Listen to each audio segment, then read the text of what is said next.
네, 안녕하세요. 저는 이제 이렇게 강의를 할 때마다, 제가 나이를 좀 먹었거든요. 그래서 두렵습니다. 제일 처음에 학위 받고 귀국했을 때는 그냥 뭐 무턱대고 그 독불장군처럼 이야기도 하고 있는데요.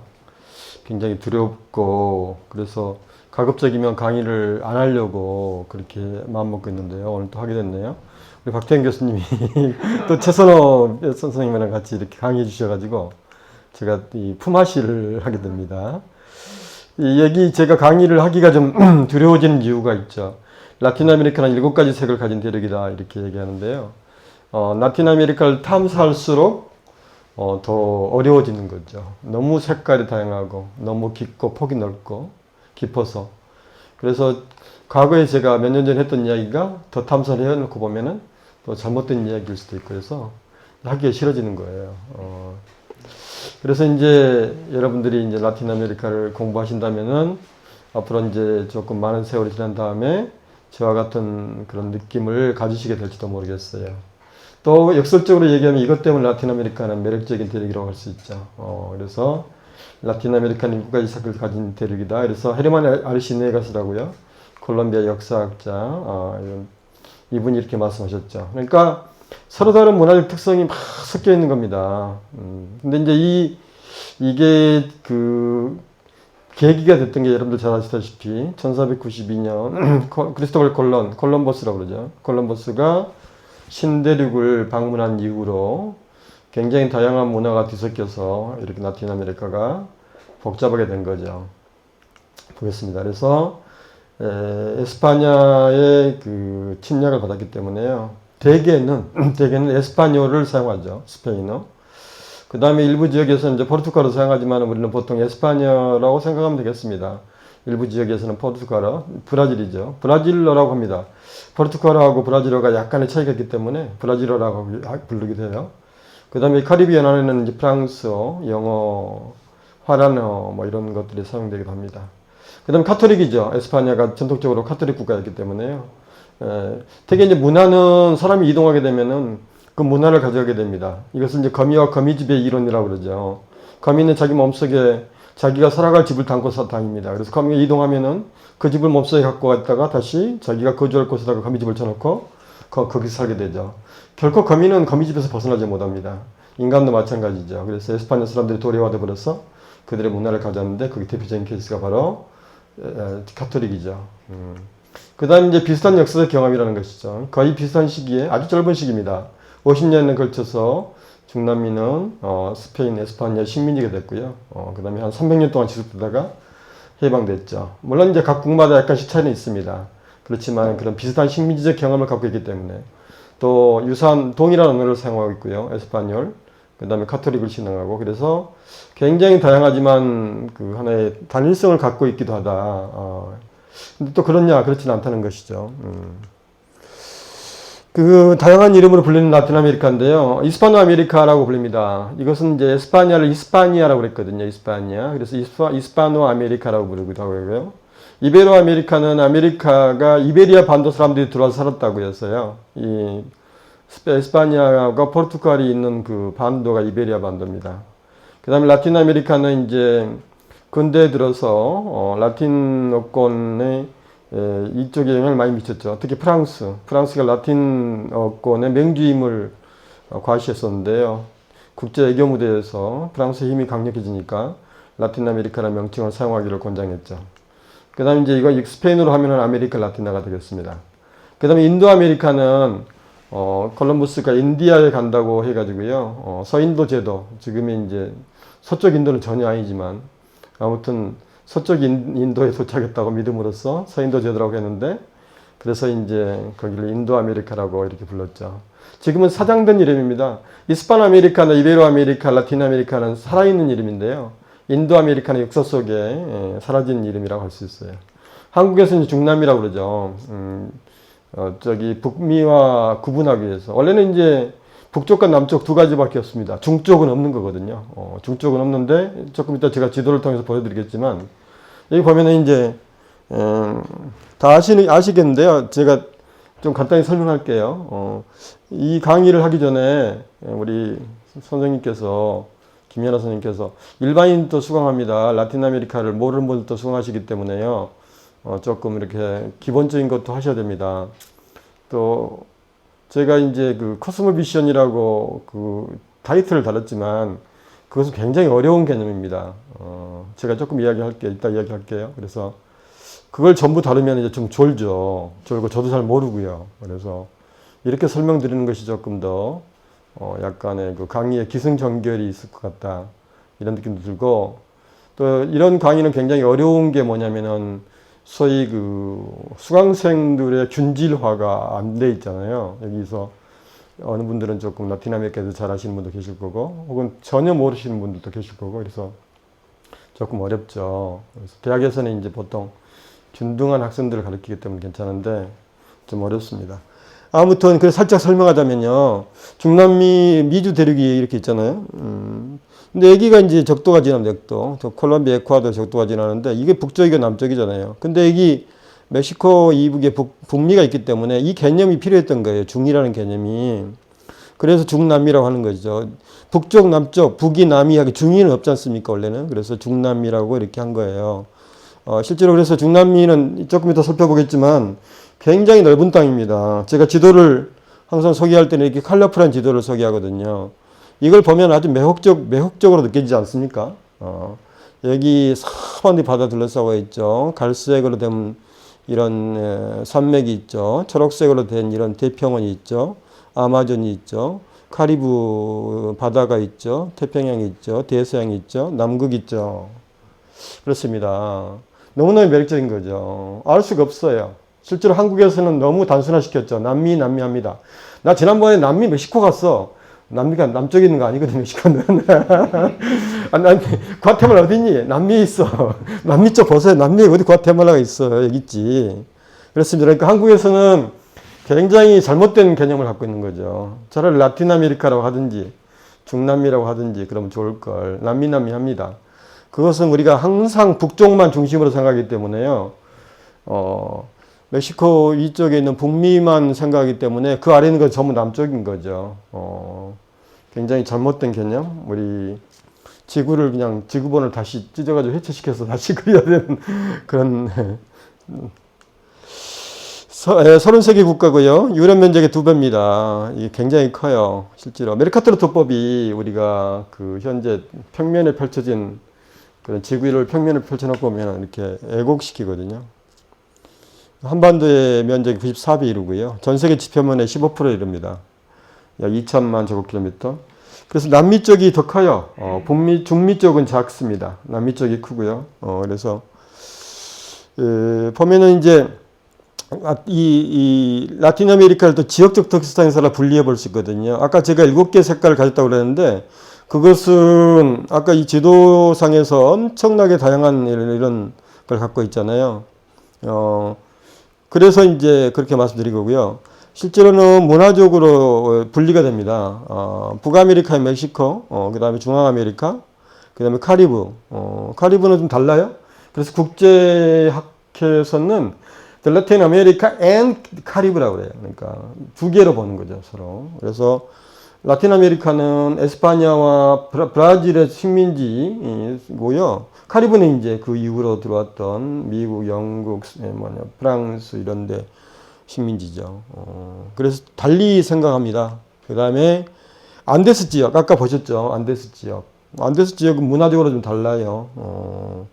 그 다음에 아메리카 남단의 언뿔형 지대인데요. 언뿔형 지대는 아까 여기 봤던, 여기 이 지역입니다. 이 지역. 칠레, 아르헨티나, 우루과이, 언뿔처럼 생겼잖아요. 그래서 스페인어는 코노 수르라고 합니다. 코노는 콘이에요, 콘. 우리 옛날 아이스크림 무슨, 이렇게 있었죠. 무슨 콘? 이렇게. 코노, 그 수르 남쪽.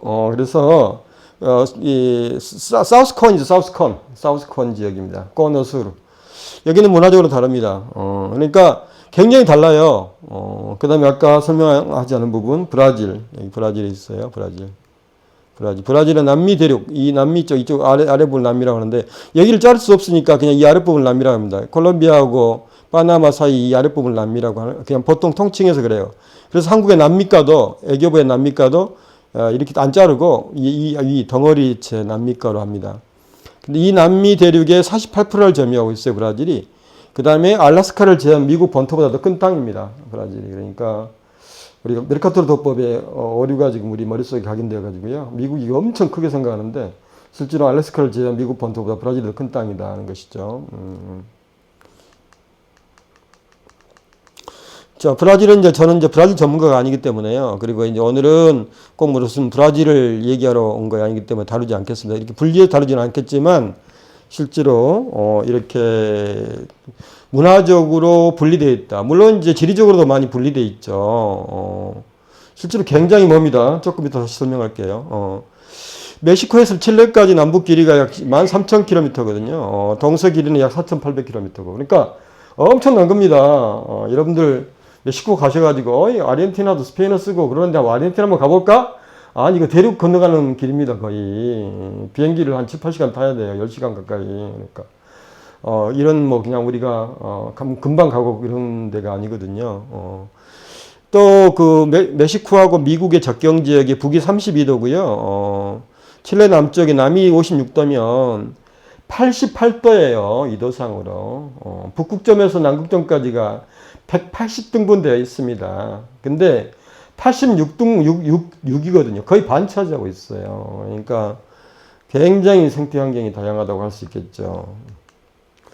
사건 살펴볼게요. 멕시코를 포함한 북미들 대부분 온대 지역입니다. 근데 다른 지역은 되게 열대와 아열대다.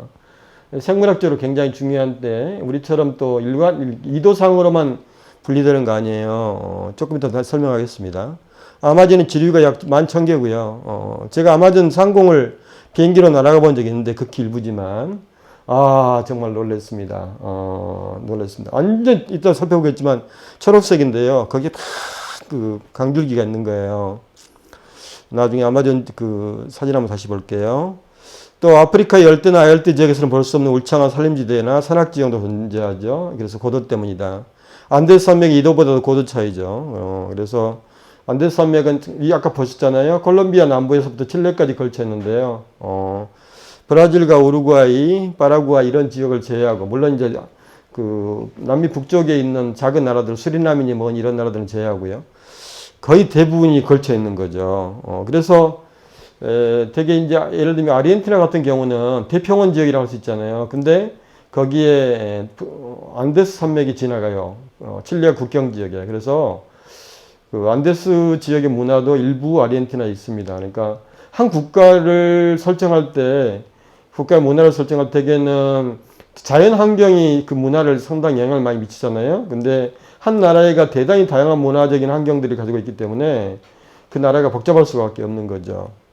그래서 뭐 7가지 색깔을 가진 대륙 이렇게 이야기하죠. 중앙아메리카는 이렇게 보입니다. 고원지대죠. 고원지대. 그래서 멕시코 가셔보면 이렇게 고원지대예요. 이쪽이 이제 초록색이 낮에는 이제 열대 우림 지역, 아열대 이런 지역이기도 하고요. 굉장히 복잡합니다. 그런데 여기 53만 제곱킬로미터, 7개 독립국, 이런 것들이 있고요.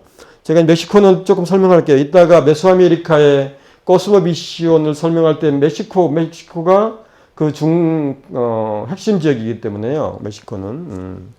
인구는 약 1억 3천만 명. 다른 식으로 표현하면은 이렇게 표현돼요. 두 개 산맥이 이렇게 있고요. 가운데가 좀 이렇게 되어 있습니다. 여러분들 여기 유카탄 반도 혹시 미혼이신 분들은 앞으로 결혼하시면 이제 신혼여행 깐쿤으로 가시려고 계획 잡는 분 계실지 모르겠어요. 깐쿤이 이제 여기 유카탄 반도에 있습니다. 굉장히 멋지죠. 깐쿤 가시면 또 쿠바 가셔야 되겠죠. 그래서 이제 그러다 보면 이제 신혼여행이 길어집니다. 근데 이제 아무튼 인구가 1억 3천만 명에서 세계 11위고요. 면적은 197만 제곱킬로미터. 그래서 이제 굉장히 다양한 어떤 그런 자연 환경을 가지고 있습니다. 아스테카나 마야 문명의 중심지였고요. 마야는 물론 이쪽 아래쪽이지만 중심지였고 그래서 고대 문명도 굉장히 발달됐습니다. 조금 이따 다시 더 언급할 기회가 있습니다. 멕시코는 그 어떤 세계적인 문호가 그랬다고 그래요. 세계에서 가장 다양성이 들어있는 나라다. 이렇게 이야기합니다. 그 다음에 카리브는 면적은 얼마 안 됩니다. 13개 독립국이 있고요. 쿠바나 하이티, 도미니카 공화국 제외하고는 되게 소국입니다. 예, 쿠바 얘기가 있죠. 아이티가 여기 있고요. 여러분들이 이제 아까 깡쿤에서 쿠바를 가시게 됩니다. 깡쿤에서. 그래서 가까워요. 비행기 타면 2~3시간밖에 안 걸립니다. 쿠바를 꼭 가보시기 바래요. 깊은 카리브해 바다들, 여기 이런 색으로 보이는 데가 이제 해수욕장 있고 휴양지가 있는 데인데요. 굉장히 멋집니다. 근데 이제 우기나 허리케인 이런 것들이 있어가지고 조금 힘들죠. 아주 그냥 전 국토가 아주 피해를 많이 입습니다. 그 다음에 이제 사탕수수 잘 아시죠? 사탕수수가 주산물이고요. 카리브. 그 다음에 아메리카는 남북 길이가 7,400km, 동서폭이 4,800, 면적이 1,700만 제곱킬로미터, 12개 독립국가, 한 개 프랑스령이 있습니다. 그 다음에 이제 안데스 산맥이 있고요. 이렇게 이제 뭐 굉장히 다양한 이런 것을 갖고 있습니다. 안데스를 보면 여기 이제 여기서 콜롬비아 남부라고 했는데 거의 이렇게 갈색으로 된 부분이 이렇게 있는 거죠. 여기 이제 이렇게 보면은 이렇게 눈이 쌓여 있는 모습을 볼 수 있습니다. 여기 티티카카 호수도 보이네요. 그 다음에 이제 안데스 산맥 보면은 여기는 이제 봄이나 이렇게 돼도 이렇게 이제 쌓여 있습니다. 여러분들이 칠레의 산티아고 같은 데 보면은요, 겨울에 가보면은 이 눈 덮인 안데스 산맥을 볼 수 있습니다. 이게 지금 남미에서는 굉장히 중요한 역할을 하고 있죠. 안데스 산맥이. 그다음에 여기서 이제 잉카 문명도 태동했고요. 그래서 여러분들이 만약에 이제 여기 페루를 가시게 되면 뭐 어디를 가셔도 안데스 산맥을 접할 수 있는데요. 특히 페루를 가시게 되면 이제 안데스 산맥을 접할 수 있죠. 근데 산맥이라고 해서 이렇게 아콘카구아 산도 있지만은 그렇게 전부 무슨 높은 산만 있는 거 아니에요. 높은 산이죠. 근데 굉장히 3,000m, 4,000m 고지에도 대평원이 나타납니다. 그러니까 아주 그냥 웅대한 자연 속에 내가 들어간다는 느낌을 주거든요. 그러니까 막 그냥 깊은 산 속에 들어있는 느낌보다는 그냥 웅대한 자연 속에, 웅대한 대평원의 자연 속에 들어간다는 느낌. 이런 완만한 구름 같은 것도 굉장히 많아요. 근데 그게 실제로 가서 보면 해발 4,000m, 막 3,000m 이런 데거든요. 워낙 위액이 넓으니까. 평균 고도는 4,000m잖아요. 폭이 저분들은 200m, 200km, 넓은 데는 700km니까 이런 데는 뭐 엄청난 거죠. 그래서 평원도 있고 그래요, 위에서. 그래서 진짜 남데스의 품에 잠기면 우리 세상사의 어떤 그런 작은 생채기 같은 것들 금방 사라질 것 같은 그런 느낌이 들 정도입니다. 그 다음에 야누스라고요. 콜롬비아에 대평원이 있죠. 제가 오늘은 특별하게 지구와 사람은 환경, 생태 이런 것 때문에 이것 부분을 좀 강조하는 편인데요. 베네수엘라와 콜롬비아에 걸려 있습니다. 아주 대평원입니다. 약 37만 제곱킬로미터니까요. 남한의 무슨 뭐 한 4배 정도 되는 그런 크기죠. 그 다음에 이제 아마존은 원래는 610만 제곱킬로미터인데 남아메리카의 40%, 세계 지표면적 5%를 차지합니다.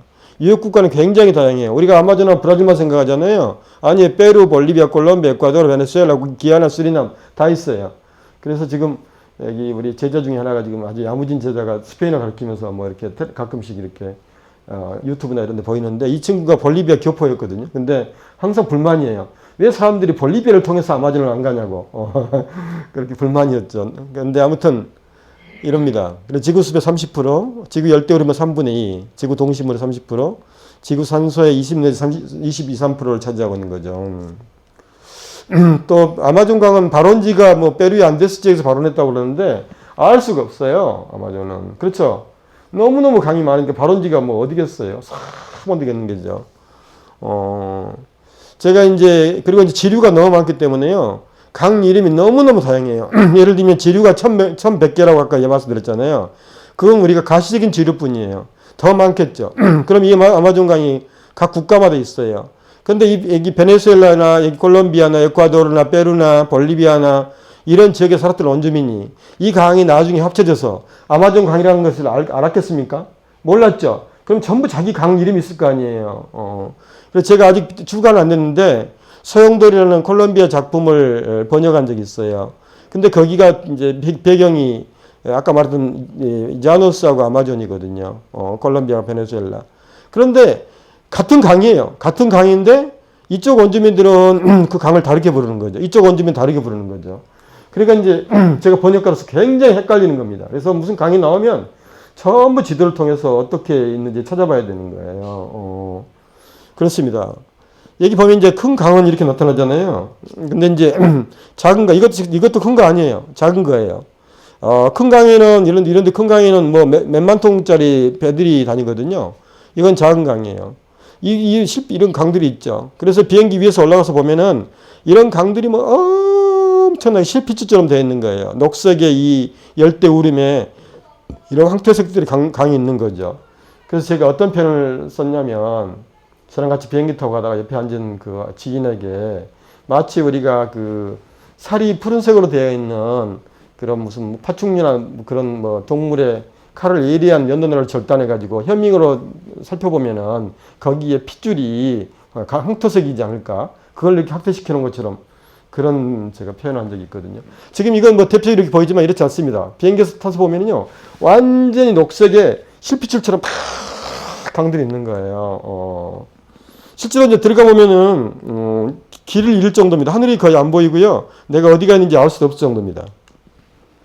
그 다음에 빰바스가 있어요. 우리 빰바스. 요즘에는 이제 인문지를 안 배워서 잘 모르겠지만 옛날 우리 어렸을 때는 다 배웠죠. 그래서 빰바스가 아르헨티나, 우루과이, 파라과이, 브라질 이렇게 거쳐 있습니다.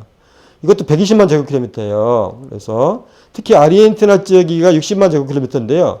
전국대 25%, 인구의 65%, 곡물농지의 77%, 농목 생산의 90%, 뭐 공업 생산의 90%, 에너지 소비량 80%, 유통이 90%.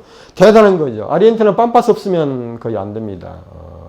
그래서 한때는 이제 아르헨티나가 그 뭡니까 1930년, 50년대는 세계 뭐 5대 부국이었다, 뭐 이런 이야기 있었잖아요. 그래서 뭐 그 이유가 뭐겠어요? 이 넓은 곡창지대에서 밀이 생산되고 또 소가 그런 목축 이런 것들 때문에 돈을 많이 벌었던 것이죠. 그런 돈을 이제 기반으로 해서 그 페론 대통령이 이제 포퓰리즘도 그렇게 이제 기반이 됐던 것입니다. 지금도 뭐 아르헨티나 사람들은 뭐 넘쳐. 그렇지만 또 빈부격차도 심하고요. 그렇습니다. 제가 이 이구아수 폭포가 파라과이하고 브라질하고 아르헨티나 접경 지역에 있었는데요. 제가 일부러 이구아수 폭포에서 부에노스아이레스까지 버스를 타고 한번 가본 적이 있어요. 그다음에 다시 돌아갈 때는 아르헨티나 부에노스아이레스에서 파라과이의 수도 아순시온까지 다시 또 버스를 타고 돌아본 적이 있거든요. 거짓말 안 보태겠습니다. 정말 산 하나도 없어요. 정말. 적어도 내 시야에 있는 거기서는 산이 하나도 없습니다. 이런 구릉도 거의 안 보일 정도예요. 그러니까 뭐 해발 뭐 200m에 그런 구릉도 안 보일 정도로 완벽한 평야지 됩니다. 그리 해가 뜨고 해가 지는 모습인데요. 뭐 정동진도 좋지만 또 서해안도 동해안도 좋지만 빰바스 해가 지고 뜨는 모습도 굉장히 멋있습니다. 아주 이글거린 태양이 그 지평선으로 사라지는데요. 지평선에 갔던 무슨 나무도 있고 그러지 않겠어요? 그러니까 그 태양, 사라지는 태양이나 떠오르는 태양 속에 나무도 서 있고 풀도 좀 서 있고 이런 모습들입니다. 너무너무 아름답죠. 이게 이제 아마도 석양에 있는 것 같은데요. 제가 이렇게 말씀드리는 이유는 뭐 지구와 사람이 지구 살리기 이런 것도 좋지만 이런 데 여행도 좀 하셔야 되잖아요. 그래서 유혹하는 겁니다. 저는 유혹자. 여러분들에게 무슨 뭘 가르쳐드리고 깨우침을 주기 위해서 온 게 아니라 유혹하려고요. 라틴 아메리카 유혹하려고. 삶이 그대를 힘들게 할 때는 라틴 아메리카 떠나라. 대지에 잠기고 싶으면 빰바스 잠겨라. 뜨거운 열정을 어떻게 주체를 못하겠으면 카리브로 떠나서 밤새 춤을 춰라. 뭐 이런 식으로 이제 유혹하고자 하는 것이죠.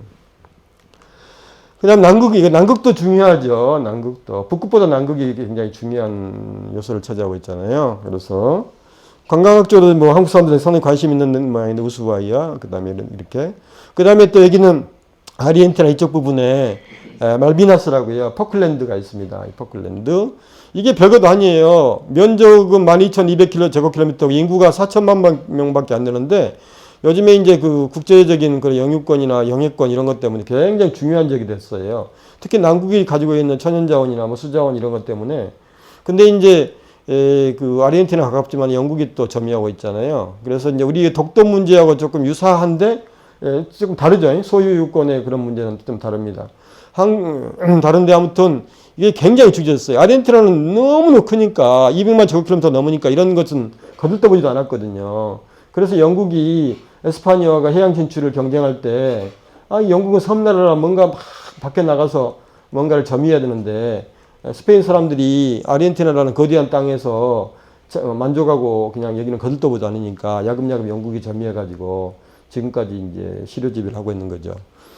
아르헨티나로서는 굉장히 아까운 땅이기도 합니다. 물론 여기에 번토가 너무 많이 있어서 그렇게 절박하게 안타까운 건 아니고요. 어떤 이런 남국의 어떤 영해권, 영유권 문제 때문에 조금 아까워하고 있는 거죠.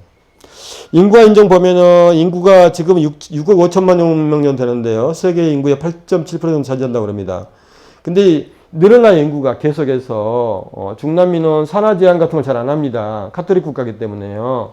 제가 유학을 마치고 한국에 들어오기 전에 뉴스를 봤었는데요. 직접 부부가 나와서 소개를 하더라고요. 근데 제 기억으로 애가 25명 내외였습니다. 근데 부부가 젊어요. 20대 부부였어요. 그 중에서는 이제 두 쌍둥이는 네 쌍인가 됐고요. 세 쌍둥이도 한 쌍인가 됐어. 그래서 총 25명 왔다 갔다 했어요. 그런데 그 부부가 나와서 그런 거예요. 이것은 하느님의 축복이기 때문에 우리는 받아서 즐겁다, 행복하다. 근데 물론 이제 그대로 이제 각지에서 이런 성금이 답지해가지고 부부는 잘 살게 됐는데요. 중남미 사람들은 그 산하 제한을 안 하는 편입니다. 요즘 들어서는 좀 하지만, 그래서 이제 시골 같은 거 보면 되게 자녀들이 뭐 9남매, 10남매 뭐 이렇게 자녀들이 많은 집들이 흔했었어요. 제가 유학할 당시만 해도. 그래서 인종 문제가 발생할 만도 하죠. 원래는 이제 인디어, 블랑코, 네그로, 그 다음에 이제 합쳐지면, 이 섞어집니다. 그래서 보면은요, 백인과 인디어가 합쳐진 메스티소, 그 다음에 이제 백인하고 흑인이 합쳐진 물라또, 인디어하고 흑인이 합쳐진 삼보입니다. 그런데 이렇게만 이루어지는 건 아니죠. 계속해서 혼혈이 이루어지기 때문에 굉장히 다양합니다. 그래서 이제, 물론 이제 결혼을 2번 하고 3번 함으로써, 서로 다른 피가 섞일 수 있는데요. 선조 때부터 계속 피가 섞여오기 때문에 같은 형제라도 그런 신체의 각 부위의 변별적 특징이 다르게 나타나는 경우도 있어요. 그러니까 똑같은 형제인데 어떤 형제는 금발로 태어나기도 하고요. 어떤 사람은 약간 흑인처럼 뽀글뽀글 검은 머리로 태어나기도 하고 눈도 초록색으로 태어난 사람도 있고 파란색으로 태어난 사람도 있고 이렇게 좀 다를 수도 있는 거예요. 여기는 피가 워낙 다양하게 섞이기 때문에요. 우리는 형제가 태어날 때, 우리 결혼한 언니가 여기 나면은, 언니하고 형부 닮았겠지, 그러지. 얘가 약간 피부가 거물려나? 여기 눈이 좀 파랄려나? 이런 생각 안 하게 되죠. 근데 거기는 또 그럴 가능성도 있다는 거예요. 제가 방문해본 가족 중에서는 그런 형제들 보니까 그런 것도 있었어요. 이런 것은 이제 정체성의 문제가 좀 발생하기도 하겠죠. 특히 이제, 그래서 이제, 섞어집니다. 굉장히 많이 섞어져서 요즘에는 백인, 원주민, 흑인이라는 순수 종족과 다 섞어진 메스티소밖에 없다고 이렇게 이야기할 수 있어요. 그래서 메스티소가 아메리카의 인구의 다수를 차지하죠. 그 다음에 이제 인디오, 여러분들이 혹시라도 이제 중남미 여행 가게 되면은 오늘 설명하게 될 메소아메리카나 잉카 문명권인 볼리비아, 페루 이런 지역에서는 인디오들을 굉장히 많이 보게 됩니다. 근데 이제 인디어란 명칭은 콜럼부스가 신대륙을 방문했을 때 인디아에 도착한 줄 알고 인디아 사람이라는 인디어란 명칭을 붙였잖아요. 근데 이제 이게 그 식민지의 어떤 그런 슬픈 역사를 담고 있는 언어, 그 다음에 피지배자를 상징하는 언어라고 이제 하기 때문에 여러분 요즘에는 학술적으로 인디해너라고 봅니다. 그래도 중남미는 인종차별이 좀 없는 편이에요. 없는 편이고 동양인들이 가면은 같은 몽골리아 루트를 타고 왔다고 그래가지고 굉장히 괜찮게 편하게 생각합니다. 좀 더 설명할게요. 종교는 카톨릭, 개신교, 토속종교. 카톨릭이 주를 이루고 있죠. 근데 이제 개신교도 있고요. 요즘에 세를 확장시키고 있습니다. 그 다음에 토속종교 그대로 남아 있고요. 그래서 이제 카톨릭 국가가 됐는데 카톨릭 신앙하면서도 중남미에서는 그런 어떤 의례 행위에 있어서 토속종교가 살짝 그렇게 들어간 그런 것도 있어요. 그 다음에 이제 우리가 오늘 이제 집중할 메소아메리카입니다. 메소아메리카. 이제 메소아메리카는 이런 지역이죠. 아까 봤던 그 지도에서, 그러니까 이렇게 이제 볼 수도 있고요.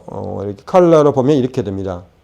근데 메소는 그리스어로 중간을 의미하는 거죠. 그러니까 북미 쪽과 이 남미 쪽의 중간에 있는 아메리카라고 그래서 메소아메리카라고 그랬는데요. 근데 메소아메리카라고 했는데 문화적으로 변별적인 특징을 갖고 있잖아요. 그래서 중간에 있다고 그래서 무조건 메소아메리카를 부를 수가 없었어요. 그래서 이제 문화와 전통에 따라서 구분을 해야 되는데 이렇게 보세요. 여기 구분하기 쉽게 하려면 이렇게 잘라버리면 되잖아요. 이렇게 잘라버리면 되는데 그렇게 하지 않은 거죠. 그래서 이제 예를 좀 썼어요. 학자들은 원래 애쓰는 사람들이잖아요. 괜히. 그래서 1939년에 이제 국제 아메리카 전문가학회에서 아메리카의 문화예술 부포를 위한 국제위원회 탄생해가지고 당시에 폴 키르호프라고 이분이 독일 학자인데 메소아메리카에서 활동했어요. 고고학자죠. 인류학자. 그래서 이제 여기 이 팀을 구성해가지고 확정을 해봐라. 그래서 이제 이것저것 따져가지고 아까 말씀드렸던 이 지역에 나온 거예요.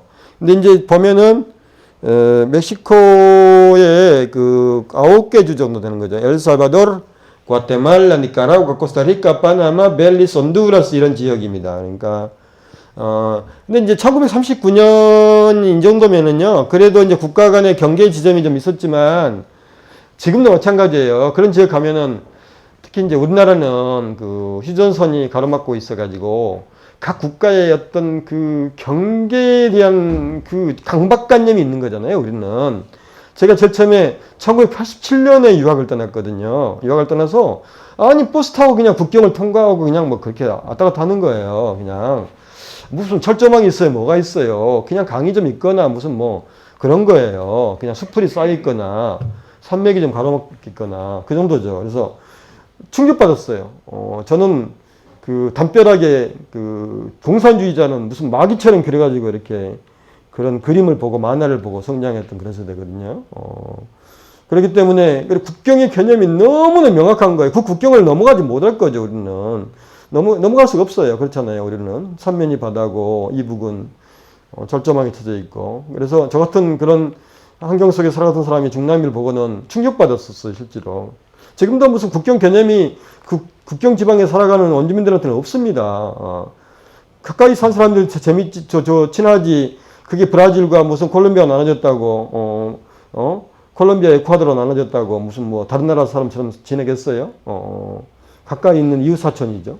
그런 개념들이죠. 그래서 1939년에 이렇게 했지만 실제로 무슨 뭐 이때는 이렇게 메소아메리카가 다 섞어져 있는 거지. 뭐 국경이 어디 있어요?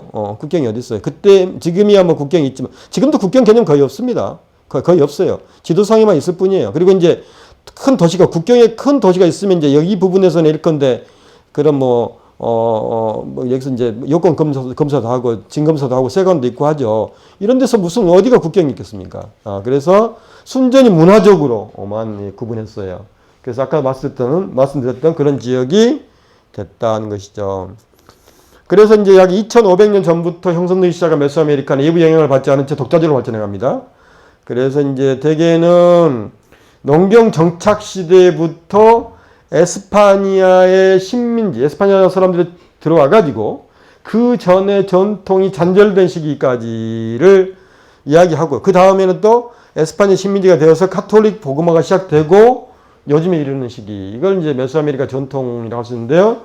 대개는 일부 학자는 메소아메리카 시기를 그러니까 농경 정착 생활이 시작되고 에스파니아의 침략이 이루어진 시기. 그러니까 일종의 에스파니아 침략은 라틴 아메리카 전통의 단절을 의미하고 있어요. 고유 전통의 단절과 새로운 전통의 확립. 이렇게 이야기할 수 있죠. 우리는 근데 그게 이제 두 가지 다 의미 있는 건데요. 우리한테는. 라틴 아메리카의 원주민들한테는 상당히 이제 설급한 현상이었겠죠. 그래서 이 전자로 봤을 때 한정에서 전고전기, 고전기, 후고전기. 그러니까 이 전체를 고전기로 보는 거죠. 그래서 이것도 세 번 나눈 거잖아요. 전고전기, 고전기, 고전기로 분류합니다. 오늘 제가 나누는 코스모비션은 이런 시대에 나왔던 사람들의 생각들이죠. 그래서 메소아메리카는 공통적인 역사에서 결합되어 있는 것으로 그 역사는 그 지역 주민을 하나의 집합체로서 데리고 다른 민족과 맞서게 하는데 그들이 메소아메리카의 세력권으로 딱 들어오잖아요. 그러면 그 안에서 이제 이주는 합니다. 그 안에서 그렇지만 이렇게 그 세력권으로 제한돼서 독자적으로 발전하는 거예요. 아메리카는 이제 굉장히 땅도 높지만 대개 그 고고학자들이나 인류학자들이 메소아메리카 지역과 안데스의 지역이 서로 교류했다는 흔적이 없다. 이렇게 말하거든요. 교류하는 적이 없다.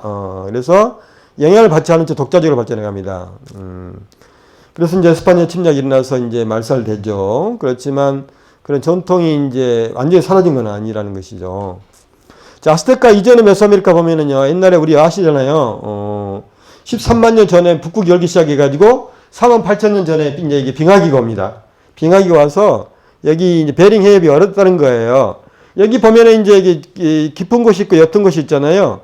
근데 이제 질량 보존의 법칙에 의해서 얼음이 얼면 물이 줄어듭니다. 그래서 옛날에 깊어서 못 건넜는데 가설에 의하면 그래요. 가설에 의하면은 이 이제 물이 얼면 이 이제 물이 이제 얼음에 붙어가지고 계속 얼음화 되잖아요. 그럼 여기는 깊은 곳이 이제 옅게 변한다는 거죠.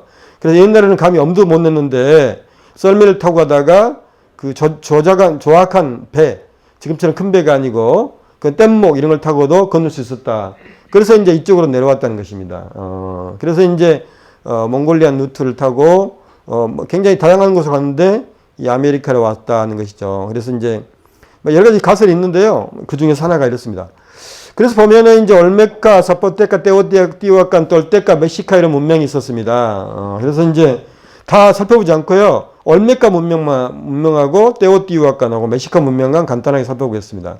올메카는 이 지역입니다. 이 지역. 그래서 기원전 1200년경인데요. 현재는 이제 베라크루스라는 도시가 있습니다. 그래서 제규어, 뱀 등을 신성시하고요. 피라미드, 고분, 수로. 이게 이제 올메카 두상입니다. 11톤이나 됐는데요. 그래서 도자기, 수공예품. 아무튼 굉장히 수준 높은 문화가 교육을 통해서 이런 각지로 퍼져나갔죠. 그러니까 현재 아스테카나 마야 문명의 그 중심, 그다음 발원지 이 정도로 생각하면 되시겠어요. 그 다음에 테오티후아칸. 여러분들이 마지막 멕시코시티를 가게 되면 이런 태양의 피라밋과 달의 피라밋을 보게 되거든요. 멕시코시티 가시면 반드시 가보셔야 됩니다. 가까워요. 자가용 가면 1시간 이내면 충분히 갑니다. 택시 타도, 물론 좀 나오겠죠. 버스 타도 오면 안 걸려요. 세계 피라밋으로 봤을 때 세계 2 정도 된다, 같아, 규모가. 그래서 이제 이런 피라밋을 이제 건설했는데요. 이게 테오티후아칸 문명입니다. 그래서 이건 의미상으로는 La ciudad donde los hombres se convierten en dioses예요. 인간이 신으로 변하는 곳. 그래서 이제 신의 도시다, 뭐 이렇게 이야기하는 거죠. 그것은 곧 테오티후아칸이라는 것이 굉장히 신들이 많았다, 하는 것이죠. 면적은 20만 제곱킬로미터인데 20제곱킬로미터, 20만 명이 살았다. 태양의 피라미드 보세요. 밑변이 이렇게 높이 1만 명이 동원돼서 20년 동안 건설했고요. 다른 피라미드는 작습니다. 아무튼 가보시면 굉장합니다. 여기 또 보통 이집트 피라미드과 달리 여기가 굉장히 넓어요. 굉장히 넓어가지고 여기 앉아서 뭐 놀 수도 있고 쉴 수도 있고요. 저는 이제 올라가서 그런 생각이 들더라고요. 친구들하고 여기 와서 삼겹살 구워 먹으면서 좀 쉬면 좋겠다는 생각이 들었었습니다. 그다음 멕시코는 멀리고 달라는 루나라는 이야기인데요. 달의 배꼽이라는 이야기예요. 달의 배꼽. 지금도 여러분들 가시게 되면 이제 멕시코가 멕시카에서 나왔는데요. 그 원주민들은 나와틀이라는 언어를 사용합니다. 그 다음에 이제 유래를 보면은 당시에 이제 그 도읍지를 정하려고 이제 지도자가 기도를 하고 이제 꿈을 꿨는데 선몽하기를 뭐냐면은 이 선인장에 독수리가 이렇게 앉아서 이렇게 날개짓을 하고 있는 곳을 호수가 있을 텐데 여기다가 이제 도읍지를 정해라고 해서 여기 테노치트틀란이라고 이렇게 만들었습니다. 이게 수로로 된 거잖아요. 그래서 이제 이 호수에다 흙으로 메꿔 가지고 이렇게 만든 거예요. 그래서 이제 우리가 그 멕시코에서 화산 뭔가 지진이 일어났잖아요. 그 멕시코가 유난히 피해가 심합니다. 지진 강도에 비해서. 왜 그러냐? 어떤 지진학자들은 이렇게 이야기해요. 지진학자들은 멕시코 시티는 컵 속에 된 푸딩 같은 상태다. 그렇기 때문에 컵이 움직이면 푸딩이 흔들리지 않겠느냐, 푸딩이. 그래서 이렇게 이제 그 피해가 많은데요. 그 이유는 뭐냐? 호수를 메꿔 가지고 도시를 만들었기 때문에 지반이 취약하다는 것이죠. 그래서 이제 우리가 멕시코라고 부르는 부족, 이게 멕시카 그 도시국가죠. 이런 국가, 테노치트틀란 여기에서 비롯됐다는 것입니다. 그 다음에 이제 아스테카 문명이 나오는 거죠. 그래서 아스테카는 아비탄테스 데 아스텔란 이런 말입니다. 아스텔란이 뭐냐면은 루가르스 데 가르소스라고 그래요. 가르소스 외가리거든요. 외가리가 있는 곳에 사는 사람들, 이것이 바로 아스테카가 되는 것입니다. 그래서 삼각동맹을 통해서 이제 번성했고요. 1440년에 목테스마 황제가 즉위했는데요. 1502년에 이제 또 목테스마가 절대 군주제를 확립했어요. 근데 여기는 이제 제국 형태를 가졌습니다. 임페리오 아스테카라서 했잖아요. 그런데 여기에 있는 부족 국가들을 복속시켜 가지고 이렇게 제국 형태를 만들었는데 결혼을 통해서 우리 태조 왕건이 결혼을 가지고 이렇게 많이 이제 했잖아요. 그다음에 이제 원조 약하면 원조해주고요. 또 정속, 강탈, 세금 같은 것도 막 걷어들이고 이런 강탈 관계, 이런 정속 강탈 관계는 나중에 인신공양에도 영향을 미칩니다. 그래서 미정복지를 정보가 통제하는 데 전념했고요. 정복제는 지나친 통제와 공능을 나쁘리면서 반란점이 있었다. 그래서 늘 이제 반란을 다스리는데 큰 문제였죠. 그래서 나중에는 이제 이 주변에 있는 원주민들이 아스테카 제국의 그 통치에 불만을 가져가지고 에스파냐 사람들이 침공했을 때 그 에스파냐에 협조해가지고 아스테카의 중앙 거기 그 통치부에게 병을 돌렸어요. 그래서 멸망의 단초를 제공했다는 그런 이야기도 있습니다. 실제로 그랬어요. 그 다음에 이제 이원론적 우주관과 태양어도를 보면은요, 이 태양어도에는 이제 우주관이 나타났는데, 아스테카인들은 이 우주가 낮밤, 삼주급, 남녀, 삼바다, 과거, 미래 등이 상호 보완적인 힘으로 구성됐다. 이들이 섬기는 이제 신이 깃털 달린 뱀신인데요.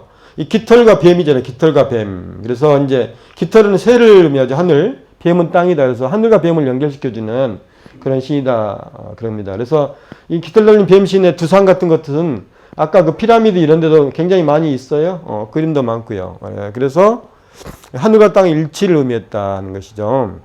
세상이 영원히 하지 않다고 믿었습니다. 세상 힘을 잃으면 우주가 멸망하는데요. 4개의 태양의 시대가 있어요. 네 무릎이, 네 물, 네 제기와 네 바람이가 생성소멸하고 현재는 5번째 태양의 시대다. 네 운동의 시대가 이제 왔다고 그래요. 조금 이따 이제 설명드리겠습니다. 근데 이것 또한 소멸할 거라는 거죠. 이것 또한. 그러니까 우리는 지금 제5의 태양계에 살고 있는데요. 이것 또한 소멸할지 모른다는 것입니다. 이때 사람들이 그렇게 믿었다는 거죠. 그래서 이제 이를 피하기 위해서 피라미드를 확장하고 희생 제물을 바치게 됩니다. 그 인신공의가 나타나죠. 인신공의. 대규모 인신공의는 사람을 죽여요. 실제로. 정복지점 수십 년 사이에 집중적으로 방해집니다. 왜 그러냐면 이때 그들이 가지고 있었던 일종의 어떤 애언, 이런 그 선조들부터 내려오는 애언에 따르면은 세기말적인 정서가 막 나타나는 거예요. 해일이 일어나고요. 동물들이 특이한 태도를 보이고 집단으로. 그래서 이게 이제 이게 세상이 멸망할 시기가 다가왔다고 생각하고는 인신공양을 더 쉽게 더 많이 한 거죠. 그래서 뭐 의식을 치르는 4일 동안에 하루에 5,000명씩 4분의 1명꼴 실제로 실험해보니까 그게 가능했었어요. 상당히 뭡니까 실력 있는 예과 의사가 칼을 들어서 인간의 심장을 절개해가지고 가슴을 절개해가지고 심장을 꺼내는데 그 실제로 인체 모형을 가지고 실험해봤는데 이 정도밖에 안 걸렸어요. 그래서 이제 뭐 어떤 신전에서는 뭐 하루에 8만 명을 죽였다는 이런 기록도 있고 하거든요. 동기는 뭐냐? 신과 우주의 질서와 관련된 그들의 신관, 우주관이다. 태양이가 인간의 피를 받치지 않으면 태양은 움직임이 멈추고 세계를 정말이 온다는 숙명론적인 세계관이죠. 이건 나중에 좀 더 설명할게요. 왜 태양이 움직이지 않으면 태양의 움직임을 이렇게 움직이지 않게 되는 것을 두려워했는지, 그리고 이것을 왜 태양이 움직이게 하려고 신께 피를 바쳤는지, 인간의 피를 바쳤는지 하는 것은 독특한 것이죠. 그 다음에 비를 부르고 대지의 풍요를 약속하기 위해서 그렇습니다. 이것은 이제 인간의 삶을 풍요롭게 하기 위한 거죠. 그 다음에 아까 말씀드렸는데요. 적과 경쟁제를 견지할 수 있는 유용한 통치 수단이에요. 제일 처음에는 굉장히 순결한 젊은 남자를 선발해가지고 교육을 시켜서 이렇게 했습니다. 근데 이제 나중에는 인간이 이제 교만해진 거죠. 간사해진 거죠. 그래가지고는 자기 부족의 젊은 남녀를 희생시키는 게 좀 싫었어요. 그래서 이제 옆에 있는 부족의 젊은 남녀를 희생시켜야 되겠죠. 그래서 이제 거기 쳐들어가가지고 그 젊은 남녀를 사로잡아 옵니다. 그래서 이제 그들을 대신 희생시킨 것이죠. 그래서 전쟁이 뭐 영토 확장이나 뭐 이런 것보다는 가끔씩은 그런 이제 인신공의에 바칠 재물을 가져오기 위해서 이루어졌다는 것이에요. 이것은 이제 굉장히 독특합니다. 그래서 이제 전쟁이나 영토 확장 이런 정치적인 것은 전쟁이 나중에 한때는 혹은 일부는 직접적인 요인이 아니었다 이렇게 얘기했어요.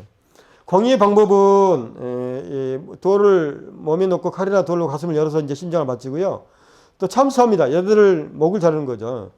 또 희생물을 검투사와 대결시켜서 이제 희생물은 둥근 밧줄에다 둥근 돌을 매달고 날이 없는 칼을 든 채 검투사와 대결하겠죠. 그래서 죽게 만듭니다. 화살을 쏴주기도 하고요. 화형시키기도 하고 수장시키기도 합니다.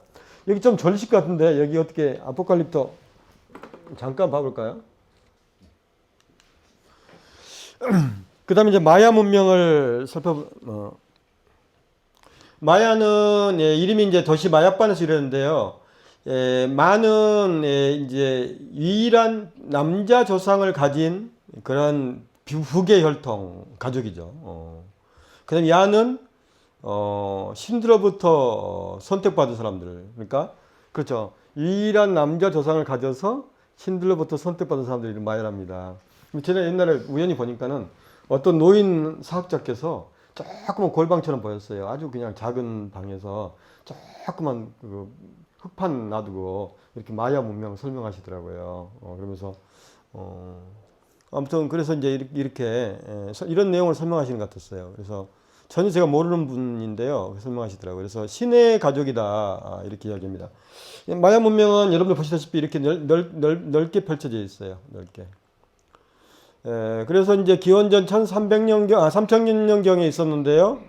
1500년경부터 농경문화, 그 다음에 500년경부터 이제 과테말라 고지대에서 발전합니다. 그러다가 이제 이쪽으로 퍼져나가죠. 유카탄 반도 쪽으로. 그래서 기원 후 약 300년에서 900년경까지 융성기를 거쳤다가 10세기를 정리해서 이제 여기는 구마야, 신마야 이렇게 나눠집니다.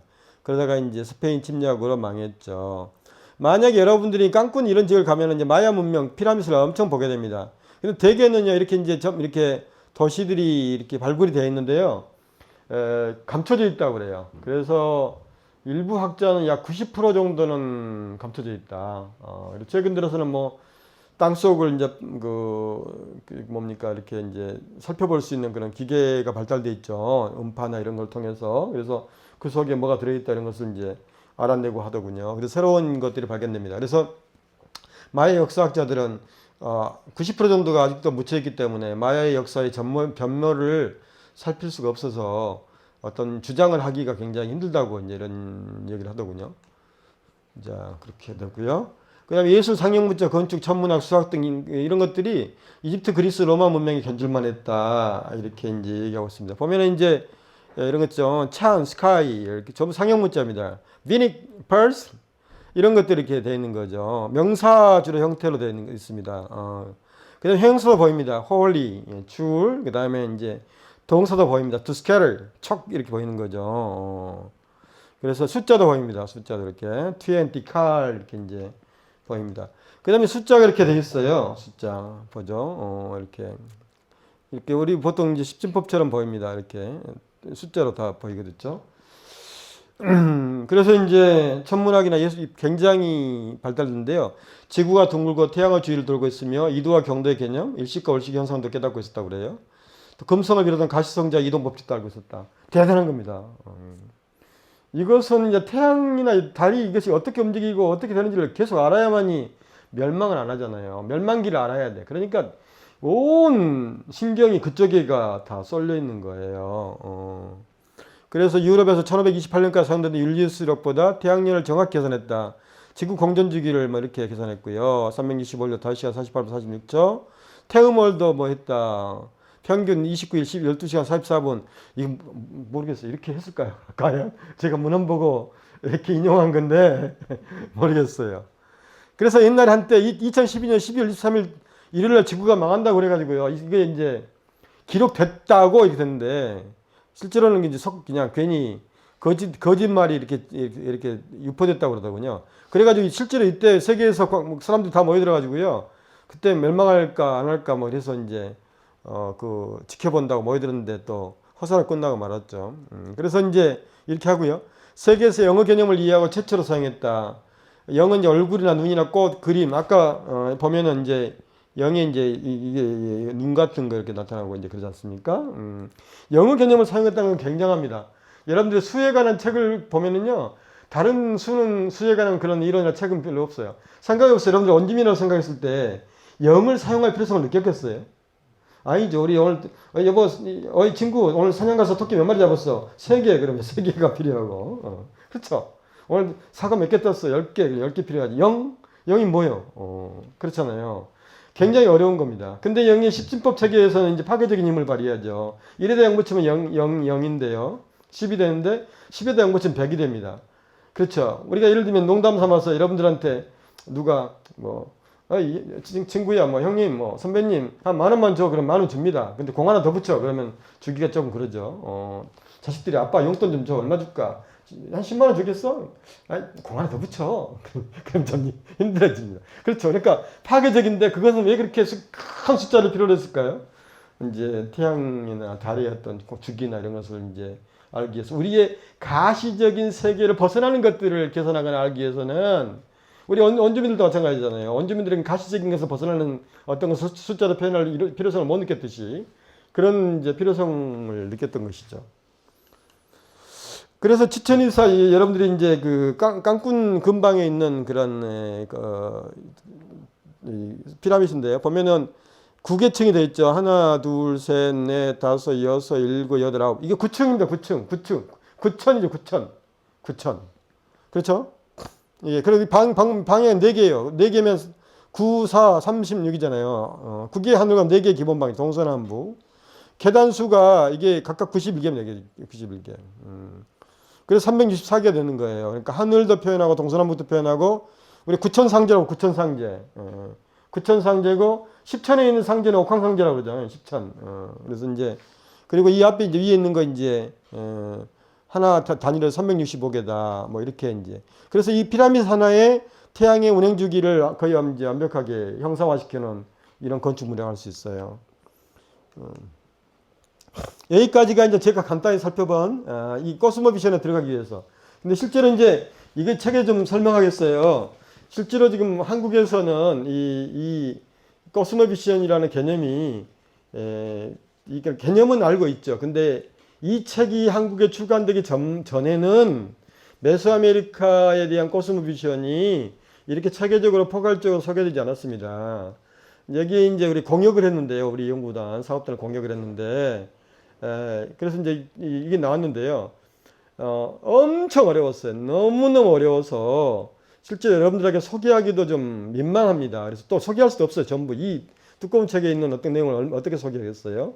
그래서 간단하게 특히 지구와 사람이라고 하는 이 단체가 앞으로 지향해야 될 것과 우리가 이제 앞으로 지구를 살리는 이런 여러 가지 문제에 대해서 생각해 봐야 될 거. 그런 문제만 조금 제가 아주 피상적으로 발췌했습니다. 저는 철학자도 아니기 때문에요. 철학자도 아니고 인류학자도 아니어서 이런 코스모비션을 막 정교하게 소개하기는 좀 부적절할 수도 있는데요. 제가 여기 이 책의 한 40%를 제가 번역을 담당했었고 또 최종 편집이나 조정 이런 작업을 제가 다 했기 때문에 저에게 행운이었을 수 있어요. 그래서 제가 이 책의 내용을 전반적으로 좀 알고 있는 사람으로서 여러분을 소개하는데 이건 뭐 한 학기 내내도 부족할 정도의 방대한 분량이고요.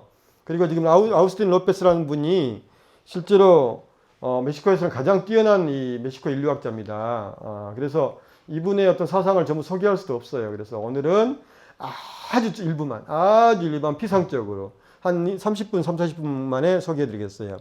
제가 왜 코스모 비션을 했냐면 이게 이제 코스모하고 비션이 합쳐진 것이기 때문에요. 일반적으로는 세계관으로 번역됩니다. 근데 어떤 분들은 코스모 비션 하니까 우주관으로 막 그렇게 말씀하세요. 우주관. 근데 우주관이 아닙니다. 세계관인데 이 세계관에다가 우주 기원론, 코스몰로지하고요. 코스모고니를 포함하는 것이죠. 그러니까 여기 보면은 이제 우주 이런 얘기가 굉장히 많지 않습니까? 인간, 우주. 이게 그러니까 메소아메리카 사람들은 인간의 삶 자체를 그 자체로 본 게 아니라 우주적인 차원에서 이해하려고 노력했던 것이죠. 우주적인 차원에서.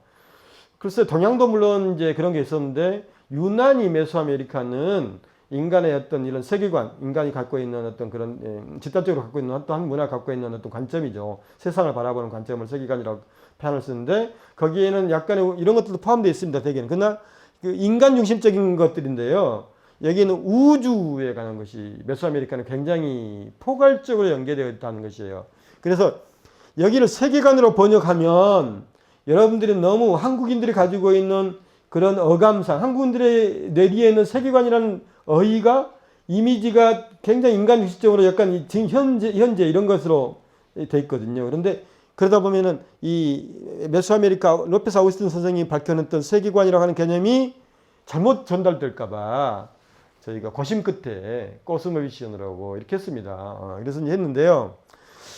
이건 서로가 비교적 강하게 연결되는 교리들의 집합으로 그 집합과 더불어 개인, 사회, 집단 또는 공동체는 어떤 역사적인 순간에 세계가 어떤 것인지에 관한 새로운 관점을 만들려고 시도한다. 이 코스모비전인데 이것도 세계관도 이렇게 규정할 수 있어요. 근데 우주론과 우주기원론이 대단히 많은 부분을 차지하고 있다. 그래서 여러분들이 제가 이것도 인터넷에서 구한 건데요.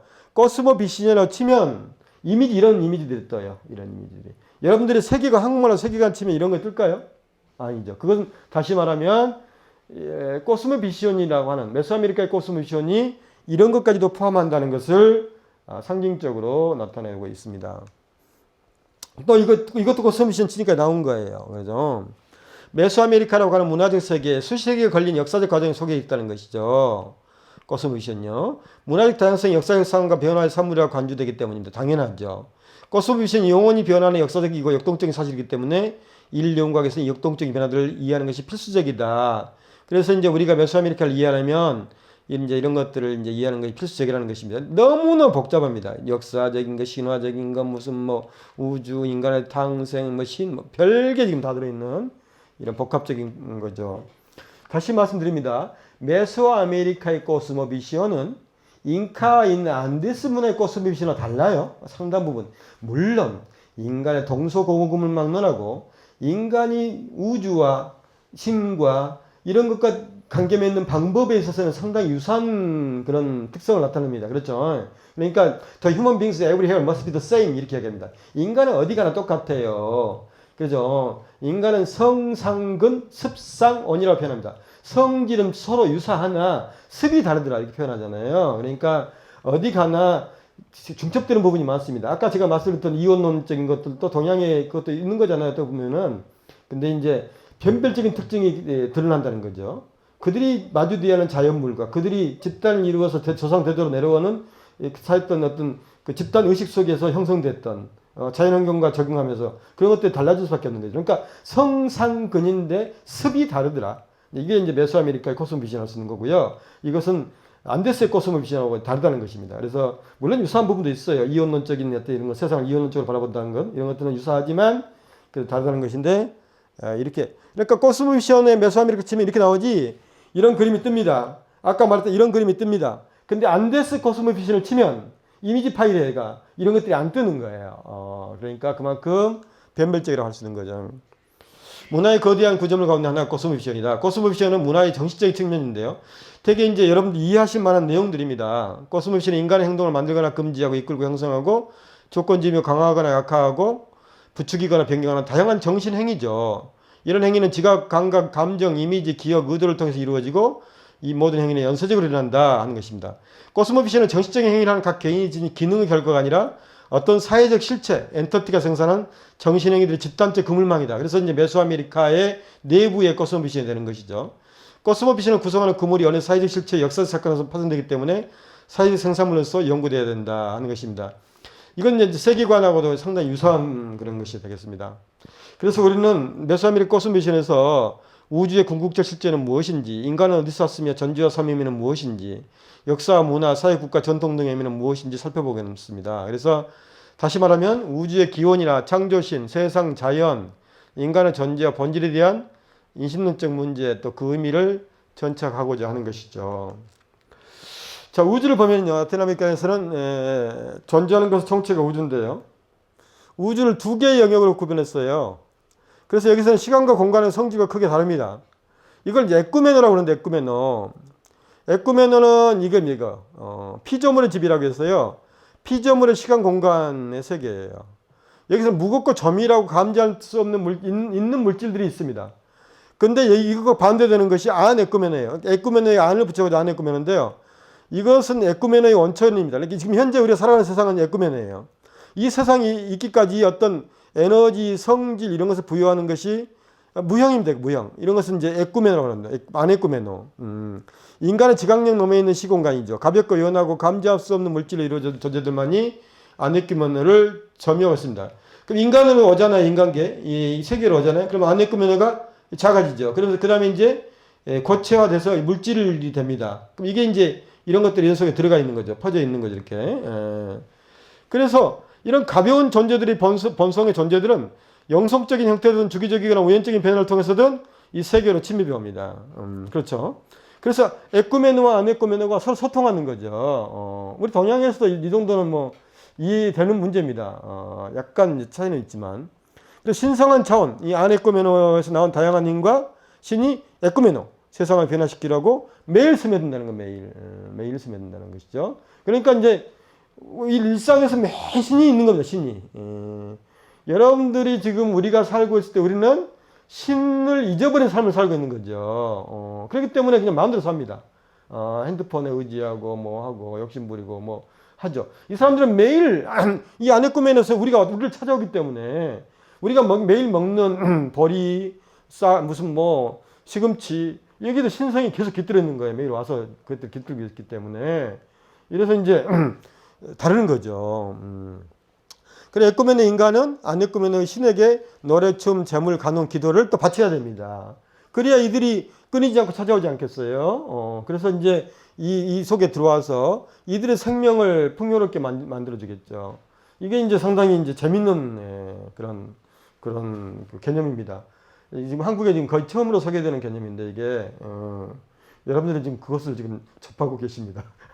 별로 재미는 없지만. 그 다음에 이제 우주는 9개 층으로 구성되어 있다는 것이에요. 이렇게 9개 층. 그 다음에 이제 이렇게 9개 층인데 아까 했죠. 13개의 하늘이. 근데 위에 맨 위에 하늘이 여기 9개 있고요. 이게 지표면이 또 중간 하늘이 있어. 이 4개. 그래서 하늘은 13개다. 아까는 이제 9층으로 했는데요. 그 다음에 지하가 있어. 지하가 또 9층이고. 이것들이 서로 소통하는 거죠.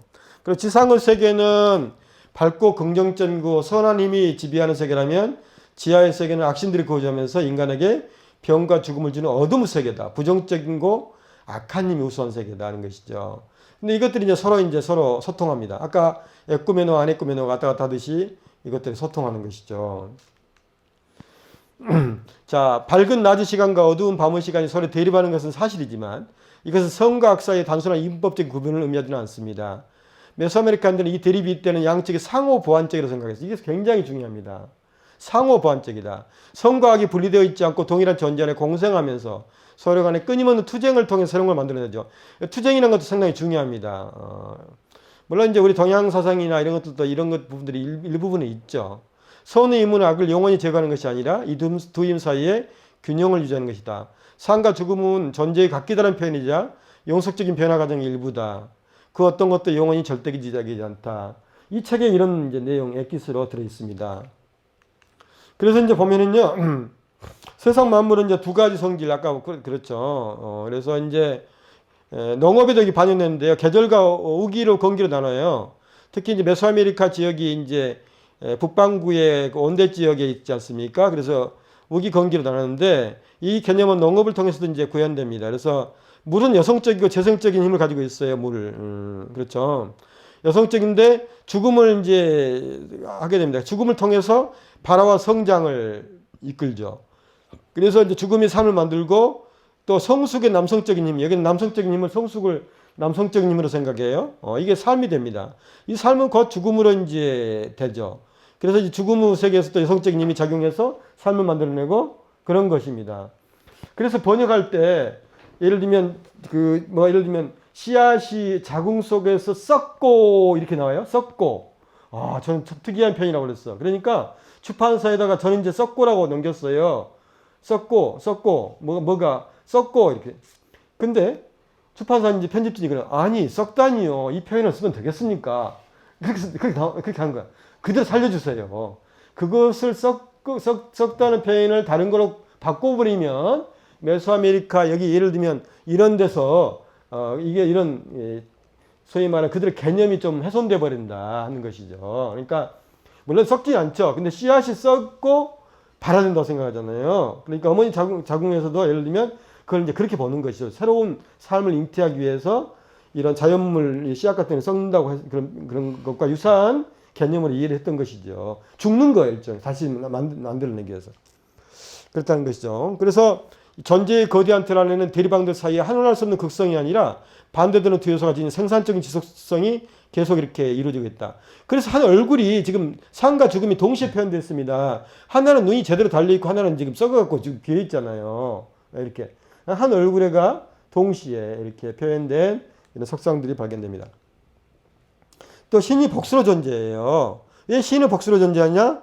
이게 융합, 분할, 분열, 재통합하기 때문이에요.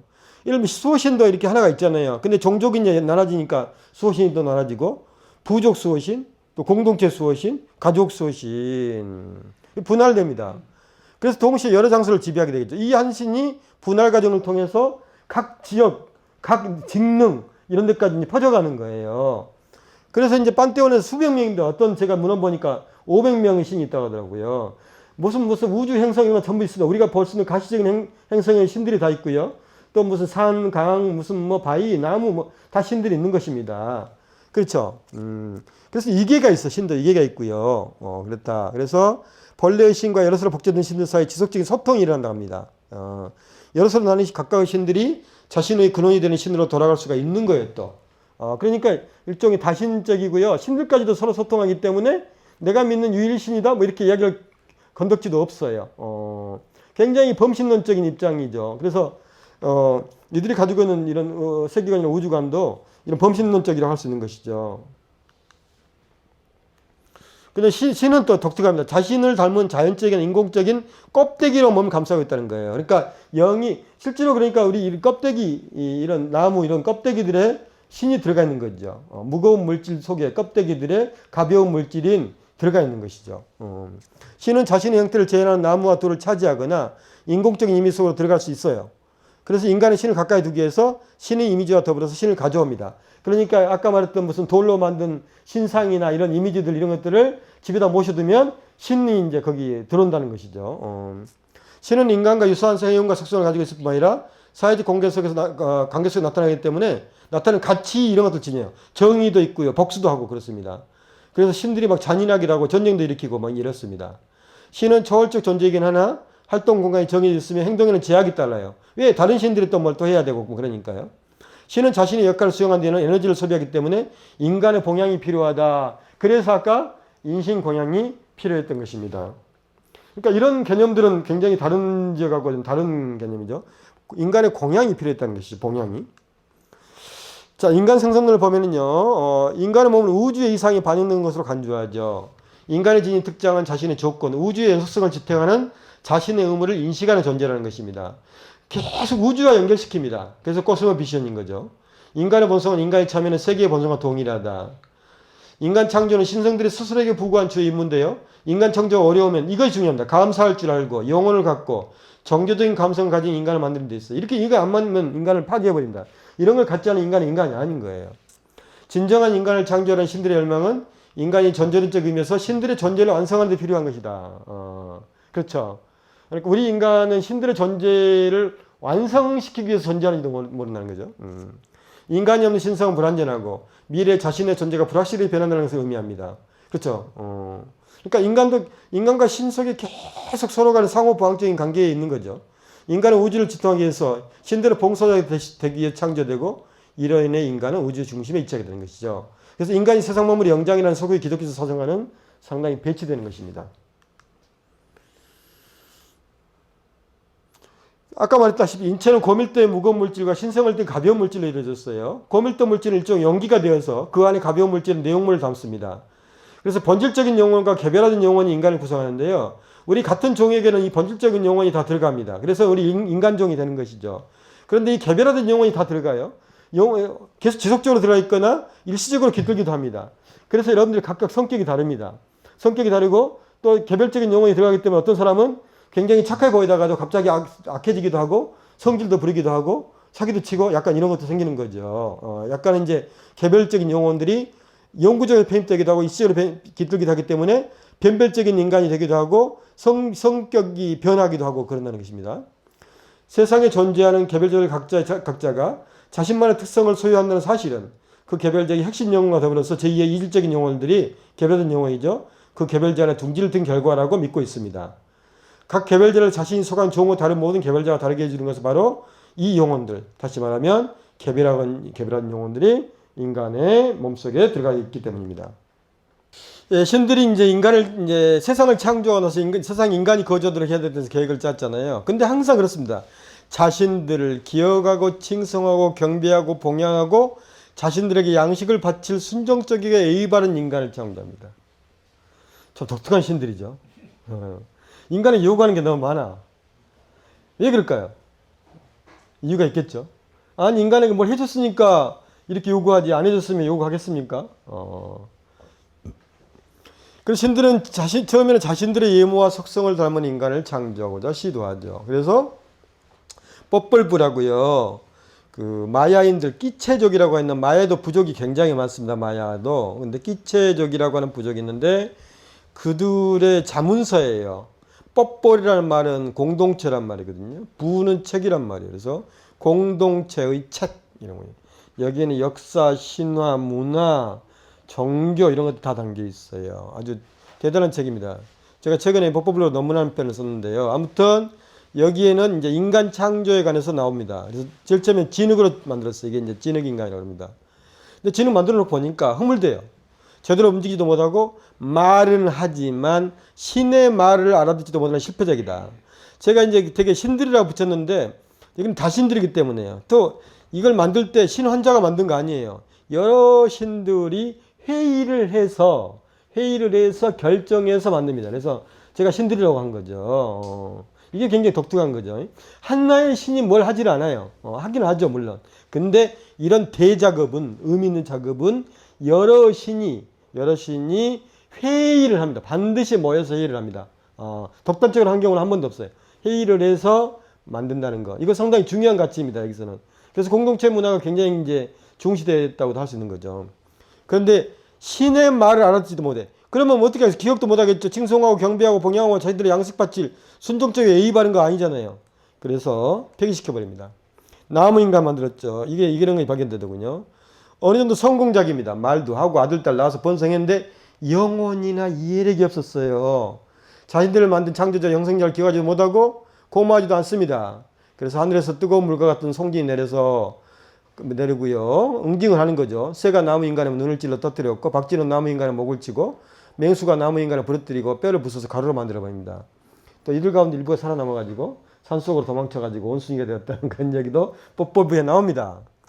그래서 이제 이렇게 만들었잖아요. 뭐 돌로 만든 인간도 뭐 있다고 다른 문헌에 나옵니다. 아무튼 근데 감사의 마음을 발견하지 못해요. 그리고 자신의 창조자, 형성자를 인식할 수 있는 진정한 인간의 육신과 영혼을 못 가졌기 때문에 이걸 찾습니다. 여기서 이제 옥수수가 등장하는 것이죠. 옥수수. 그래서 옥수수 인간이 나오는 겁니다. 근데 옥수수가 우리에게는 별것이 아니지만 이들에게는 옥수수가 굉장히 신성해요. 특히 이해력을 만들어내는 물질로 이해되고 있습니다. 그래서 여기를 옥수수 문명이라고 그래요. 근데 깨찰과틀 신이 이제 이 신인데 깨찰과틀 깃털 달린 뱀신이에요.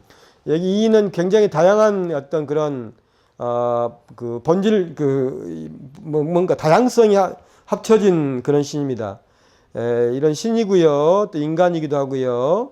또 문화와 예술을 창달시킨 사람이고요. 창조한 사람이고 또 농경법이나 이런 것을 만든 사람이고 굉장히 독특한 거죠. 신이고 군주기도 하고요. 전사이기도 하고요. 그러니까 한 몸에 대단히 다양한 기능을 갖고 있습니다. 이렇게 원래는 이제 깃털 달린 뱀신으로 이제 있는데요. 이렇게 형상화시켜 놓은 거죠. 대단히 다양한 것들을 갖고 있잖아요. 그래서 이제 안 되니까 물질을 찾으러 돌아다닙니다. 세상을 주유하죠. 그런데 못 발견합니다. 그때 개미들이 나타나서 제가 인간을 만들 좋은 재료를 알고 있으니까 따라오십시오. 가보니까 이제 옥수수가 있는 거예요. 너무너무 좋았어요. 그래서 옥수수로 인간을 만들었는데 이 뒤에는 재밌는 이야기죠. 인간 만들 때 이제 불이 났어요. 그래서 불길에 닿지 않은 옥수수로 만든 인간은 백인종, 약간 노랗게 열기가 닿은 인간은 황인종, 시커멓게 타지는 인종은 이제 흑인종. 이건 이제 이런 이제 나중에 이제 첨가된 신화죠. 그렇습니다. 그래서 신성들은 자신들이 만든 옥수수 인간에게 다양한 능력을 선물하죠. 옥수수 인간은 말을 하고 대화를 하고 보고 듣고 걷고 사물을 집을 수 있습니다. 선하고 아름다웠으며 남자의 모습을 하고 있다고 그래요. 그래서 신성들은 옥수수를 만든 인간이 생각하고 말하고 노래하고 춤추고 기대하고 자신들의 창조자 형성자들을 위해서 희생하기 때문에 몹시 만족했다 그런 거죠. 그래서 마야인들, 특히 이제 메소아메리카나 아스테카 마야가 다 합쳐진 그런 개념이잖아요. 근데 마야인들에게 존재의 본질은 감사와 존경이다 하는 것입니다. 우리하고도 상당히 비슷한데 이제 약간 이런 그 내면적인 것에 좀 다른 게 있죠. 인간의 창조와 더불어 신들은 이제 인물을 안수했습니다. 안수했죠. 인간은 신들이 합의를 통해서 자신들을 창조했으며 천상계, 지상계, 자연계, 지하계의 조화, 균형, 질서를 부여하고 이 세계의 식물, 동물, 인간의 창조를 실현하고 옥수수 인간과 우주가 나가기를 보호한다는 사실을 신들이 이렇게 한다는 사실을 이해하게 되는 거죠. 옥수수 인간이 이렇게 딱 나왔지 않습니까? 옥수수 인간 이후에 탄생한 모든 인간은 선조로서 신을 닮은 모습으로 창조됐다. 인간이 신의 육화라는 사실은 인간에게 신성이 부여됐다는 의미다 하는 것입니다. 그래서 늘 자신들에게 신성이 부여됐기 때문에요. 늘 이제 어떤 삶이라는 것이 어떤 신의 어떤 그 뜻 이런 것에 어긋나지 않는 삶을 살고자 예를 썼던 것이죠. 그래서 신과 인간의 관계가 합니다. 인간은 신이 거주하는 안의 꿈의 세계 시공간을 상정하고 신을 경배합니다. 거기에 있을 테니까. 늘 우리를 방문할 테니까. 신은 인간의 거주하는 애꿈의 세계의 왕림에 인간과 신의 소통이 활발하게 이루어집니다. 늘 이루어집니다. 인간은 인공적인 의미도 마찬가지로 인간이나 신 사이의 소통로가 될 수 있습니다. 그러니까 인간 신상 이런 것들이죠. 신상이나 무슨 여러 가지 것들이죠. 아스테카 신화의 태양 창조 신화를 보면요. 신들의 희생을 통해서 태양이 만들어집니다. 잠깐 설명할게요. 제일 처음에 이제 인간을 만들어 보니까 세상은 어두워졌어요. 그리고 캄캄했습니다. 그래서 신들은 세상을 밝게 해주고 싶었어요. 그래서 회의를 합니다. 그래서 그 중에서 가장 잘생긴 신을 뽑아요. 그래서 이제 불을 펴놓고 그 불에 신이 뛰어듭니다. 그럼 신이 불타올라서 하늘로 솟구쳐 올라가지고 태양이 되는 것이에요. 그랬는데 그 신이 태양이 되기로 예정됐던 신이 불이 무서워서 못 들어갑니다. 그래서 조금 못생겼던 신이 뛰어들어요. 그래서 이제 불에 타서 하늘로 솟구쳐 가지고 태양이 됩니다. 그래서 이제 태양이 하루에 반을 빛을 줍니다. 그러니까 이제 그 사람들이 봤을 때 반이 밝음이 너무 좋은 거예요. 반은 어둡잖아요. 그래서 이제 어두운 부분도 밝게 해달라고 이제 신께 요청하는 것입니다. 그렇게 신들도 이제 어둠의 세계도 밝게 하려고 이번에는 달을 만드는 거예요. 그래서 제일 처음에 태양이 되려고 했다가 무서워서 못 뛰어든 그 신이 이번에는 불길 속에 뛰어들어가지고 이제 다시 동일한 과정을 통해서 하늘로 솟구쳐 올라서 달이 되었답니다. 그러다 보니까 이제 그때는 태양과 달이 동일한 밝기를 가졌다고 그래요. 그래서 하루에 24시간 내내 늘 밝습니다. 그러니까 인간이 또 이제 신들에게 불평을 합니다. 그러니까는 신들이 이제 달을 좀 어둡게 해야 되겠잖아요. 밤을. 그렇게 해서 이제 어둡게 했다고 그래요. 근데 이제 또 신화에는 또 다른 신화가 첨가되죠. 신들이 이제 어둡게 하는 방법을 이제 고안하기 위해서 모여서 회의를 했는데 묘책이 떠오르지 않았다고 그래요. 그때 토끼 한 마리가 지나가니까 어느 신이 이때다 잡아서 싶어서 토끼를 잡아다가 달을 향해서 던졌답니다. 그래서 달에 토끼가 붙어가지고 달이 어두워졌다. 이제 이런 얘기도 이제 생겼어요. 그래서 어찌됐든 간에 인간의 삶을 가능하게 하는 것은 신들이 스스로의 희생을 통했기 때문에 인간은 끊임없이 신들에게 뭔가를 바쳐야 된다는 것이죠. 그래서 제일 처음에 에스파냐 사람들이 여기를 왔을 때 아니 어느 부족들이 말도 안 통하고 그러잖아요. 그래서 관찰을 합니다. 우리 인류학에서 상당히 중요한 어떤 그 연구 방법론 중에 하나가 관찰이잖아요. 동식물학도 마찬가지입니다. 계속해서 관찰하는 것이죠. 관찰을 하니까 어떤 부족들이 아침에 어느 방향을 보고 나와서 무리지어서 나와서 막 뛰면서 소리를 지르고 뭐 무용을 하고 노래를 부르고 그러는 거예요. 왜 그러지? 봤어. 모르죠. 그 다음에 또 보니까 일정 시각에 어느 곳을 향해서 그렇게 하고 있는 거예요. 또 나중에 살펴보니까 그게 뭐냐면은 아침에 태양이 떠오르니까 반갑다고 환영 인사를 했던 것이죠. 환영 의례를. 그 다음에 이제 석양이 해가 질 무렵에는 내일 다시 떠올라 달라고 작별 의식을 했던 것이죠. 그래서 매일 그렇게 똑같은 짓을 했던 것입니다. 똑같은 의례를 행위를 했던 것이죠. 이것은 태양이 신의 희생에 의해서 태양이 됐기 때문에 태양이 신들이 노하게 되면 태양이 안 떠오를 수 있다는 이런 사실을 상정하고 있었던 것입니다. 그러니까 아스테카인들에게는 굉장히 중요한 사실 중에 하나였어요. 아무튼 그래서 이 희생을 통해서 태양이 만들어졌다는 것이죠. 메소아메리카인들은 태양이 자신들의 삶을 가능한다고 믿음으로써 태양의 움직임을 따라 삶을 영위했다는 것입니다. 그래서 이제 인신공의가 이제 이루어지잖아요. 그래서 인간과 신의 관계에서 인간이 지는 책무 가운데 하나는 신의 존재 의미를 인식하고 신에게 감사하며 신우주 별 동식물의 존재를 보장하고 우주가 움직임을 멈추지 않도록 경건한 의를 통해서 스스로를 희생하는 것이다. 그래서 인간의 피는 신성과 우주에게 제공하는 양식으로서 인간의 피에는 신성이 가득하기 때문에 피는 신들의 가슴을 움직이게 하는 자질과 특성을 가지고 있다. 이렇게 표현되고 있어요. 문학적이긴 하지만 인간은 지상에 있는 신들의 대표적인 희생제위에 올려질 희생자의 몸이 될 수 있는 것이죠. 희생제위는 그래서 인간과 우주를 연결하는 것이다 하는 것입니다. 보죠. 인간의 봉헌과 희생에 대한 대가로 신은 아네꾸메노의 아까 말씀드렸죠. 아네꾸메노의 신성화가 영원한 현재를 에꾸메노의 세속적인 현재로 가져옵니다. 그래서 봉헌제물을 통해서 우리는 지금 소우주에 살고 있는 거잖아요. 그런데 대우주를 만들 수 있다는 것이죠. 그러니까 우리는 이제 에꾸메노에 살고 있는데 아네꾸메노와 소통함으로써 아네꾸메노의 그런 정신이나 에너지나 이런 것들을 계속해서 받아들이면서 우리의 삶을 영위한다는 것입니다. 신과 인간의 관계를 잘 이해할 수 있는 대표적인 영역이 이제 식량생산인데요. 곡식을 발화시키고 성장, 숙성시키는 힘은 오직 신만이 가진 능력이지만 신은 땅을 직접 경작하지 못하기 때문에 인간의 노동이 뒷받침되어야 합니다. 식물을 길러내는 땅심이죠. 땅심에는 죽은 이의 저력들이 더해져야 되기 때문에 농경생산은 신이죠. 이 전분지에 이런 제어를 하고요. 그 다음에 살아있는 인간, 농사를 직접 짓죠. 죽은 자들까지 도와줘야 돼요. 그래서 공동작업이다. 그래서 수확은 참여자 모두에게 분배된다. 뭐 제사나 이런 걸 통해서 다 분배되는 것이죠. 자, 이런 이제 그림들이 이제 이런 것들을 상징하고 있습니다. 그래서 이제 결론 부분으로 가겠습니다. 저는 이제 메소아메리카 코스모비전을 통해서 우리가 생태주의적 유토피아적 삶이 어떤 삶에 대한 어떤 교훈을 좀 준다고 이렇게 생각했거든요. 보면 이제 저기 코스모비전을 보면 우주 전체는 상호 의존성이 교직된 것으로 태양을 비롯한 별, 인간, 동물, 식물, 공간, 시간이 상호 의존적 관계를 맺으면서 지속적으로 변하고 생성하는 존재입니다. 모든 존재물은 다른 존재물과의 상호 의존적 관계 속에 자신의 존재성을 획득하게 되는 거죠. 상호 의존적 관계는 우주, 자연, 인간의 공동체적 삶에서 유효한 만큼 필수적이다. 유효하기도 하고 또 필수적이다. 유효한 만큼 또 필수적이다. 상호 의존적 관계가 무너지면 우리 인간의 공통적인 삶이 무너지는 것이죠. 그래서 고독은 무질서, 부조와 균형, 불균형과 원천이 될 수 있기 때문에 혼자 사는 것은 의미가 없다. 이런 말도 거기 나옵니다. 전제론적으로 인간은 물질적이고 정신적으로 기반한 상호작용을 통해서 만들어졌다는 것이죠. 아까도 이제 살펴보았죠. 인간은 동물, 식물, 인간이 상호의존 체계에서 공존하는 생태계의 한 부분이다. 인간은 자신을 둘러싸고 있는 환경과 밀접한 관계를 맺으며 존재하기 때문에 동물, 식물, 물, 흙이 없으면 인간의 존재를 이해할 수 없다. 생태계는 신성이 반영되고 교현되는 것이기 때문에 생태계 이론으로 인간이 거주하는 공간은 신성한 힘으로 이루어진 하나의 우주가 된다. 이제 메소아메리카 사람들이 이제 생각하는 것이죠. 그래서 인간의 의지는 어떤 보면 동호 반복적이긴 한데요. 제가 그냥 읽겠습니다.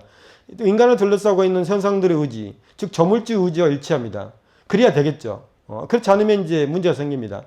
세상 만물은 신성한 작품이기 때문에 인간은 자연의 모든 창조물을 존중해야 한다고 메소아메리카 사람들은 믿고 있습니다. 동물, 식물, 지형학적 형상, 기후현상 같은 자연환경은 신성을 부여받은 존재물들로 구성된 이런 것들마저도. 그래서 이들 안에서는 늘 신성한 것을 발견할 수가 있는 것이죠. 인간은 자신의 현실에 대한 근본적인 설명을 이것들 안에서 구할 수가 있게 됩니다. 메소아메리카인들이 현실을 수용하는 방식에 따르면 인간의 본성이나 인간의 근본적인 특성은 우주의 본성과 동일하다. 그래서 저희는 코스모보시문을 세계관으로 번역할 수 없었던 것입니다. 상당 부분은. 그래서 인간과 자연환경 동일한 질을 공유하기 때문에 인간은 자연의 본성을 가지고 우주의 다양한 요소는 인간의 특성을 가지다. 우주와 인간이 늘 서로 소통하고 공존하는 것이죠. 메소아메리카 코스모비전에서는 인간이 우주의 성스러움과 권위를 인지하면서 말하고 듣고 걷고 느끼고 보고 후손을 키우고 늘 식물이 자라고 늘 해가 뜨는 환경에서 푸르고 평탄한 길을 걸으며 유용한 존재로서 행복하고 평화롭게 사는 것은 소박하지만 생태 친화적인 좋은 삶이다. 이것은 이제 그 아까 말씀드렸던 법벌부에 나왔던 것을 제가 이제 인용한 것입니다. 그래서 이제 보면은요, 메소아메리카 코스모비전이 발현하는 의미를 보면 우리는 생태계라는 하나의 그물망을 이루어 조화롭게 공존함으로써 새로운 변화와 생성을 이루는 세상의 모든 존재가 동등한 가치를 지닌다는 사실을 깨닫게 됩니다. 메소아메리카 코스모비전을 통해서요. 그 자연계와 인간의 관계에 주목한 이제 사상가 토마스 베리가 저는 좀 놀랐어요. 우리 지구와 사람 통해서 이제 박태영 교수님이나 우리 최 변호사님 통해서 이런 책들도 했는데, 야, 이거 상당히 여기 통한다. 이것도 지금 토마스 베리가 그런 말씀하실 때 우리 한국인들 특히 지구화 사람들 이런 운동에 동참하고 같은 어떤 이상을 구현하기 위해 노력하신 분들은 이 말씀에 대해 상당히 좀 감명받으셨잖아요. 근데 제가 바른 코스모비션하고 상당히 통해서 우리는 우주의 일을 통해서만 스스로를 이해할 수 있고 또 저 이디한 생명 공동체 안에서 우리의 원래 역할을 할 수 있다. 이게 소통된다는 느낌을 받았어요. 제가 그래서 이제 특별히 인용하고 있습니다. 인간이 지구를 항피하게 만든 것은 지구가 단지 인간이 사용하는 객체의 집합에 불과하다는 그릇된 인식에서 비롯된 것이기 때문에 우주가 주체들의 친결한 의식을 갖춰야 된다잖아요. 이게. 예, 그렇죠. 이렇게 말씀하셨죠. 여기도 이제 마찬가지죠. 메소아메리카 코스모비션도 물질 만능 시대에 인간의 탐욕이 우주와 지구의 생태 자연물의 신성함을 훼손하고 끊임없이 약탈하잖아요. 메소아메리카 생태주의 코스모비션은 환경 및 생태 문제 해결에 대한 인간의 각성을 촉구할 뿐만 아니라 인간 그리고 인간을 둘러싼 세계에 대해서 근원적으로 성찰할 수 있는 계기를 마련해준다는 점에서 의미를 가질 수 있겠다는 것입니다.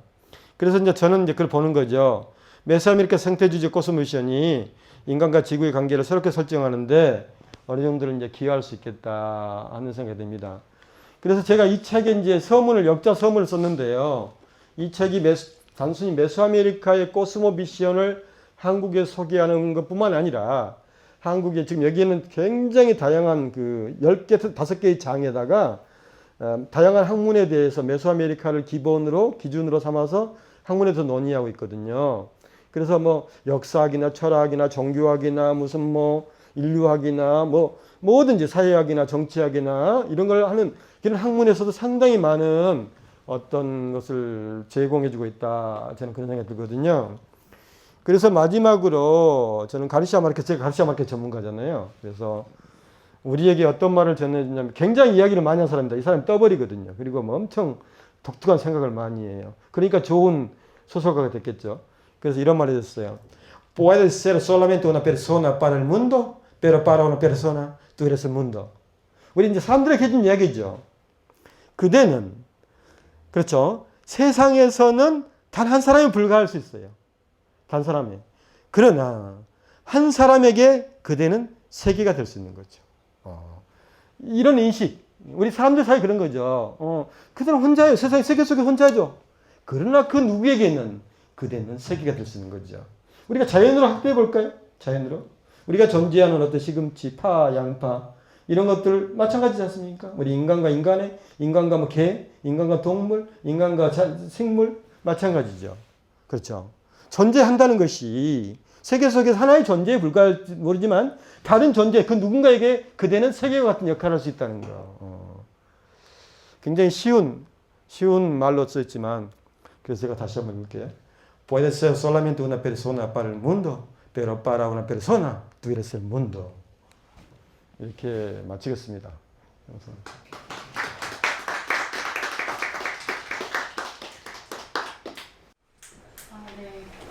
교수님께서 짧은 시간 동안 아주 엑기스 강의를 해주신 것 같은데요. 그래서 오늘 주제와 관련해서 뭐 이렇게 자유롭게 좀 더 이렇게 여쭤보고 싶다거나 궁금하신 거 있으면은 이제 뭐 편하게 손을 들어서 질문을 해주셔도 됩니다.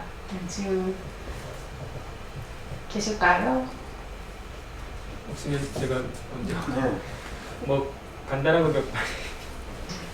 그 아까 저기 라틴 아메리카는 7가지 색을 가진 대륙이다라고 하시는데 그 7가지 7이 구체적으로 그 뭐 있는 건지 아니면 그냥 뭐 다양하다는 의미입니다. 예. 그 7이 이제 또 북두칠성이 뭐 7, 상당히 뭐 럭키 세븐이니 뭐 이렇게 다양하다는 의미입니다. 예. 네. 그리고 이제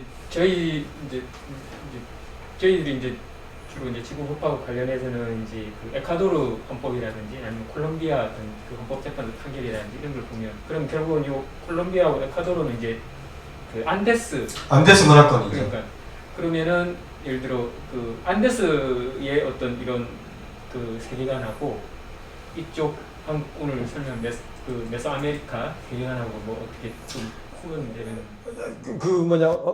상당 부분은 동질합니다. 그러나 이제 이런 그 변별적인 요인이 이제 있는 거죠. 근데 뭐 평화를 추구하거나 이제 이런 것들은 이제 한데 그 중에서도 그러니까 어떤 자연과 인간의 조화로운 공존 같은 거, 우주를 바라보는 시각도 이원론적인 그런 것들 비슷한데 그 중에서도 특정 문화권에 따라서 더 중요하게 여기는 것들이 있습니다. 그렇죠. 그런데 이제 여기서는 이제 이렇게 했고요. 지금 저희가 중남연구소의 수막가우사의 포럼이라고 하는데요. 이게 이제 좋은 삶이라는 의미거든요. 좋은 삶. 그런데 이제 대사님들 와서 모셔놓고 이제 이렇게 들으니까 굉장히 다양하게 해석들이 존재하더라고요. 근데 여기서도 마찬가지로 자연과 인간의 조화로운 공존. 이것은 굉장히 중요한 테마들입니다. 그래서 여기도 마찬가지지만 안데스 문화권에서도 자연과 인간의 조화로운 공존이 대테마고요. 그 다음에 이제 각 지역마다 다를 것입니다. 각 지역마다. 그래서 이제 그 지역 문화권에 따라서 되게 이제 보통 그 콜럼버스가 신대륙 방문하니까 약 2,000개의 언어가 존재했다고 그러거든요. 2,000개. 2,000개 언어가 존재했다면은 2,000개 부족이나 문화권이 존재했다고 볼 수 있는 것이죠. 어떤 의미로는. 그래서 이제 각 문화권마다 추구하는 가장 중심적으로 놓는 가치들은 좀 다를 것입니다. 표현도 좀 다를 것이고요. 그러나 대체적으로는 상당 부분은 공집합이 있습니다. 공집합이. 아스테카, 메소아메리카 문명이나 안데스 문명이나 공집합이 있는데 그 조금씩 차별이 나는데 지금 여기서는 구체적으로 말씀드릴 수도 없고 제가 그걸 일일이 사안별로 파악하고 있지도 못합니다. 네. 그다음에 이제 여기는 이제 인간과 신의 어떤 관계를 쭉 설명하시는데 이제 저희를 공부하는 테마 중에 하나는 자연의 원리 주체성인데 혹시 이런 뭐 동식물의 어떤 주체라든지 이런 것들에 대해서는 혹시 이 지역에서는 뭐 그렇죠. 그러니까 아까 말씀드렸던 이런 것들처럼 식물 속에도 다 신성이 깃들어 있는 거잖아요. 신성이. 그러니까 지금 현재 우리가 무슨 주체 개념이다 뭐 이렇게 해서 이제 현대적인 의미로 이런 이제 체계화시키고 입법화시키고 이렇게 하고 뭐 이제 이런 데서 약간 용어들이 이제 좀 이렇게 구체화되고 이랬지 않았습니까? 근데 이거 아까 말씀드렸듯이 이런 식물 전체 생태계의 모든 이론 속에는 각각의 존재물 속에는 신성이 깃들어 있어서 인간도 그 중에 하나의 존재물이기 때문에 공존한다는 생각들 이런 것들이죠. 그러니까 지금처럼 학문이 발달돼 가지고 막 분파돼 있고 막 여러 가지 것들은 없지만 그런 기본 원리가 이쪽에 계속해서 깔려 있다는 것이죠. 근데 이제 그게 뭐 그때 당시 법으로 뭐 하고 이러지는 않았을 것입니다. 하나의 어떤 이 우주와 인간 세계를 구성하는 어떤 그리고 그 삶이 계속되는 존재와 원리, 삶의 원리로서 그러니까 존재의 의미, 존재 방식 뭐 존재 이유 이런 것들로서 그들의 마음속에는 전부 있었던 것이죠. 그럼 마지막으로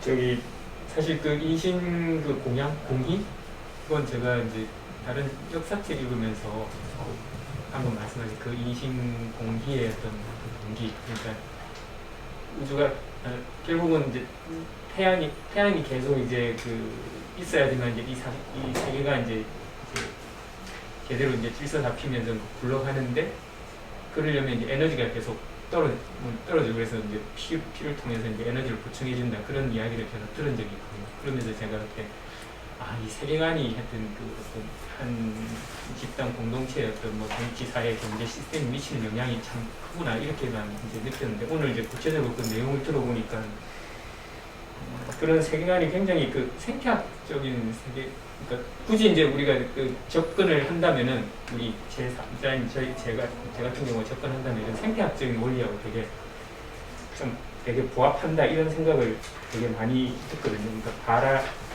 그러니까 그 뭐 하여튼 이제 키우는 것은 이제 자연이고 인간의 노동 거기다가 이제 그 땅의 걸음 죽은 것들이 이제 땅심으로 이제 된다. 이게 굉장히 생태학적인 세계관이라는 생각이 들면서 이제 상호 의존적인 그런 세계관을 형성을 해왔다는 생각이 드는데 그 사실 지금은 그러니까 결국은 이제 자기 자신들의 어떤 생활 양식이 결국은 이제 문화를 만들고 전통을 만들고 또 정신 영역을 만들고 이러는 것 같은데 보면 오늘날 이제 이런 기계화된 산업 문명 사회에서 사는 우리 아이들의 정신은 훨씬 달라질 것 같다 이런 생각이 들면서 아까 결국 우리는 우주의 이해를 통해서 우리 자신을 이해할 수 있다라고 하는 게 저 시대 사람들은 그냥 하여튼 자신의 삶의 양식을 통해서 그러한 어떤 상호 의존성, 그다음에 뭐 의주와의 관계 이런 것들을 자연스럽게 하여튼 생각하고 이제 습득하게 될 것 같은데 지금 이제 그런 이제 생활 양식에서 이제 단절된 우리 세대는 결국은 우주의 이해라고 하는 것은 주로는 과학을 통해서 접근을 할 수밖에 없지 않는가. 그래서 이제 토마스 베리 신부님도 사실 뭐 저런 전통 문화에도 뭐 많은 영향을 받았지만 또 기본적으로 한 축으로는 또 이제 지금 최신 뭐 과학에 기반한 이제 우주 이야기를 이제 하고 있다는 그런 생각이 좀 들거든요. 그런데 이제 이 과학이 또 가지고 있는 뭐 한계라고 할까 그런 것들이 있고 그렇기 때문에 이제 과학 이외의 어떤 것들이 이제 들어가서 더 이렇게 우리 어떤 그런 것들 좀 풍성하게 해줄 것 같은데 그냥 교수님 생각하시기에 아까 이제 기여할 수 있다라고 잠깐 말씀을 하셨는데 또 구체적으로 이제 우리 현재 하여튼 단절된 전혀 다른 생활 양식에 따라 사는 우리에게 정말 그런 어떤 세계, 그쪽의 어떤 세계관 이런 것들이 어떻게 기여할 수 있을까 뭐 이런 것들 한번 다시 한번. 그러니까 이제 그러니까 전부 개인적인 문제이기도 하고요. 시대에 따라서 인간이 이제 시대와 부합되는 삶을 살기 때문에 아까 지금 거의 설명을 하셨어요. 설명을 하셨는데 우리가 이제 우리의 스펙이랄까요? 우리의 뭔가 시야를 넓히는 것은 타자들의 사고와 삶의 방식이나 이런 것들을 인지해 가면서 그렇죠. 우리가 이렇게 생각했다. 이랬다. 우리 편협됐구나. 이렇게 생각을 하잖아요. 근데 메소아메리카가 이런 것들이 한국에 아직 덜 소개됐잖아요. 예를 들면 대부분은 우리도 이런 생각들을 상당 부분 공유하기 때문에 이걸 메소아메리카로 붙이지 않는다면 안 붙이고 어떤 신들의 이름을 한국식으로 바꾼다면 한국도 뭐 이 정도는 뭐 할 수 있겠지 이렇게 할 수도 있는 부분도 있어요. 공유하는 부분도. 근데 이것이 무슨 교조적인 원리로서 우리의 삶을 영향에 미치고 변화시킨다기보다는 지금 우리 한국인들이 이렇게 생각했으면 이게 보편성을 갖게 될까? 아니면 무슨 어떤 것을 하게 될까? 이런 생각들 하고 수 있겠잖아요. 근데 메소아메리카도 그렇게 생각했어. 근데 우리는 어떤 방식으로 자연을 이해했고 그들과 공존했는데 이 사람들은 또 다른 층위로 설명했네. 이렇게 해서 계속해서 우리의 지평을 넓혀가는 것이죠. 우리가 갖고 있는 기준이나 어떤 인식이나 인식론이나 방법론이 다 옳은 건 아니지 않습니까? 그래서 이게 무슨 얼마나 기여를 하겠습니까? 저는 근데 이게 우리가 얼마만큼 어린이들에게 청소년들 읽혀가지고 뭘 하겠습니까? 그러나 선생님들이 읽어보십시오. 이 사람 정말로 이 사람들 독특하게 생각했네. 왜 신들을 이렇게 바라보지? 왜 세상을 이렇게 바라보지? 왜 자신의 존재의 어떤 의미를 이렇게 파악하고 있는 것이지? 늘 우주하고 상호 교환하면서 이렇게 하는 것이지? 이런 생각들을 하게 되는 것이잖아요. 저는 문학가로서 가끔씩은 저도 과학적인 그런 것의 엄밀함을 굉장히 중요합니다. 우리 학생들이 저를 만나면 힘들어해요. 왜? 저는 번역을 할 때도 문자 하나하나의 형용사의 순서까지도 전부 의미를 부여하면서 아주 과학적인 검증을 거쳐만이 되는 것으로 인식하는 사람 중에 하나입니다. 그러나 갑자기 바람결에 스치는 무슨 소리만 들어도 낙엽 떨어지는 낙엽만 받아도 가슴이 뭉클해집니다. 그러니까 이런 감성적인 문제, 어떤 시적인 문제 이런 것들은 세상에 존재하는 것들을 이면을 볼 수 있는 것들. 근데 그 이면을 볼 수 있는 것들은 뭘로 생기느냐? 나를 벗어나야만이 생기는 거거든요. 그래서 가브리엘 가르시아 마르케스가 마르크스 사실주의 어떤 작품들을 쓰면서 세상에는 똑같이 이런 것들이 존재합니다. 근데 다른 것들을 발견하는 것이죠. 그래서 마르크스 사실주의는 특별한 감수성을 가진 사람이 겉으로 드러난 것의 이면을 볼 줄 알면 그것이 드러난다는 것이죠. 그러니까 똑같이 그냥 보고 마는 거예요. 왜? 볼 줄을 모르는 것이죠. 그러니까 우리는 이런 걸 통해서 볼 줄 아는 능력을 키우는 거죠. 그래야만이 훨씬 더 우리가 갖는 생각이 구체화되고 우주와 세계와 자연과 이런 생태계의 그 숨겨진 어떤 진실들을 우리가 더 가깝게 인식하지 않을까. 그러니까 박 교수님께서 거의 질문에 답이 다 있었어요. 그러니까 이런 걸 통해서 우리의 인식의 지평이나 이런 것들을 더 넓히는 그렇다면 더 될 거다니다. 우리가 주장하는 것이 헛소리가 아니라는 것이죠. 메소아메리카인들도 2500년 전에 3000년 전에 이런 것들 다 했는데 그래서 이제 더 구체화되고 자신감도 생기잖아요. 그리고 그들과 공유함으로써 어떤 세계나 우주에 관한 인식도 공유하고 이렇게 해서 차근차근 지평을 넓혀가는 그런 것들. 근데 제일 중요한 건 저는 감성이라고 봐요. 근데 감성도 이런 것들을 알면서 타자의 존재 방식이나 타자가 느끼거나 타자의 어떤 코스모비션을 공유함으로써 나의 감성도 커진다는 거. 세상의 것들을 이해하는 그런 폭이 커지고 그걸 이해함으로써 숨겨진 진실들이 내게 다가올 수 있다는 거 이런 생각들을 해보거든요. 그러니까 제가 라틴 아메리카 학을 공부하지 않았더라면 저는 계산이 한국적인 사고 속에서 있지 않았겠습니까? 라틴 아메리카 웅대한 대자연이나 아마존 속에 들어있는 그 무시무시한 독거미니 무슨 모기들이며 뭐 이런 것들이며 카리브해의 그 낭만이며 이런 것들을 어떻게 알았겠습니까? 무슨 뭐 빰바스의 그 대평원에 24시간 달려도 뭐 항복이 달려도 끝이 없는 그런 대평원에서 그런 뭔가 잘 모르겠죠. 그래서 이게 교조적인 무슨 원리로서 작용한다기보다는 우리 한국의 어떤 문화의 지평이라는 걸 넓힐 때 역할을 할지 않겠느냐 이런 생각을 해봅니다. 네. 질문 더 있으실까요? 네, 김원 교수님. 뭐 재밌게 잘 들었습니다. 감사합니다. 그리고 제가 그 아포칼립토 영화를 우연히 보게 됐었어요. 블로그에서 본 건 아니고 그냥 저녁 때 잠이 안 와서 몇 년 전에 갖고 풀다 보니까 좀 중간 초중반부터 봤는데 특이하고 그래서 그 영화를 보면서 이제 굉장히 충격적이기도 하고 사실에 기반한 것 같기도 한데 어쨌든 뭐 회국적인 요소가 있겠습니다만 벌써 서울대 부족간에 서로 전쟁을 해서 잡아가지고 이제 프로를 계속해 소위 말하는 인신공양, 인신공양을 하는 걸 보고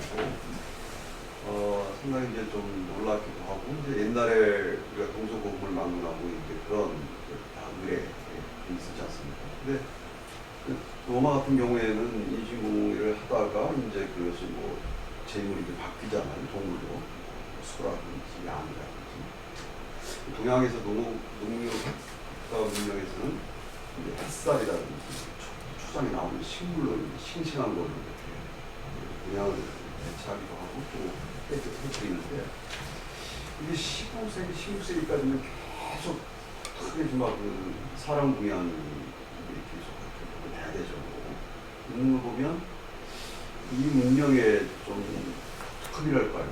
근데 이제 제가 우연히 다른 데를 보다 보니까 이제 계속 인신공양을 했던 이유가 그 마야 문명이 자꾸 쇠퇴해가는 그 과정에서 거리가 길어지고 그런 속에서 이제 그 신에 대한 갈을 막 빨리 비전 내려달라 뭐하라 이러면서 그런 어떤 인신공양이 이제 많이 되지 않았다, 될 수 있었다라는 해석을 우리가 그런 것 같은데요.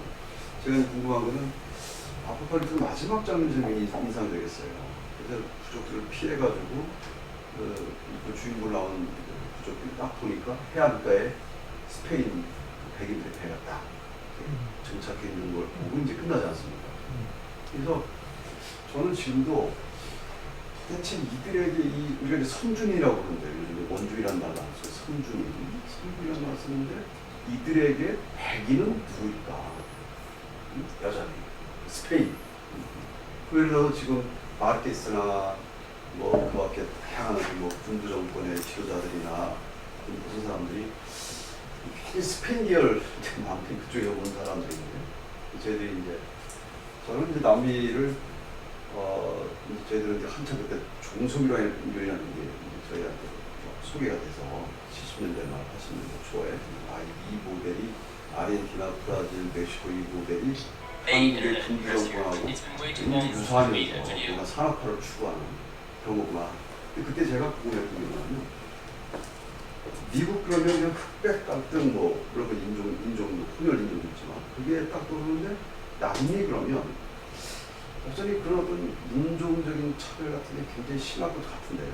제가 보기에는. 그리고 그들에게 우리에게 소개되는 그 경제 사과라든가 이론가나 마르케스 같은 거 이런 어떻게 보면 이게 혼혈이지만 어쨌든 백인의 백인 키다라는 게 여전히 그 문명을 대변하고 대표하고 있는 게 아닌가. 오늘날 그 남미나 중남미에서 이 백이라는 의미는 뭘까? 백인 의미는 뭘까? 실제로 그렇습니다. 그러니까 지금 이런 가치는 어떻게 보면은 원주민의 가지고 있었던 가치를 지금 우리가 지금 좀 더 부각시킨 그런 측면이 강하거든요. 그러니까 우리가 이런 메소아메리카 코스모신 이야기하죠. 또 안데스 문명권의 스마카우 사이 같은 거 이야기하죠. 좋은 삶, 굿 리빙 이런 것이거든요. 그러면 이제 거기 백인 주도의 그 정부 이런 그 기업가들 이런 사람들과 대립됩니다. 저는 가끔 이런 생각 들기도 해요. 이게 아주 솔직한 마음인데요. 야, 라틴 아메리카 자연 보호보다는 헐벗고 못 사는 인간 보호가 먼저 선언돼야 되는 거 아닌가? 그런 생각 듭니다. 아니 어디 가다가 길이 없어서 못 가죠. 길이 안 좋으니까 버스가 그 인원 초과로 탄 버스가 안대섬에 굴러떨어져가지고 죽죠. 다리가 무너지죠. 강이 범람해서 다 죽죠. 아니 거기 다리 세우고 그다 석축 세우고 콘크리트 장벽 세우고 인간이 먼저 죽겠는데 자연보호. 중남미는 자연 웅대해서 보호할 것도 없어요. 그냥 지가 자생해 개발하지 않고 놔두니까 자생해버리는 거죠. 누가 그런 얘기를 해요. 안데스 아마존에 산림파괴 심하다. 거기다 콩 심고 목축하니까 내버두세요. 다시 금방 괜찮아져요. 그거 일부에 불과해요. 이런 얘기도 한 적도 있어요. 그런데 불구하고 저는 자연을 훼손하는 사람이 아닙니다.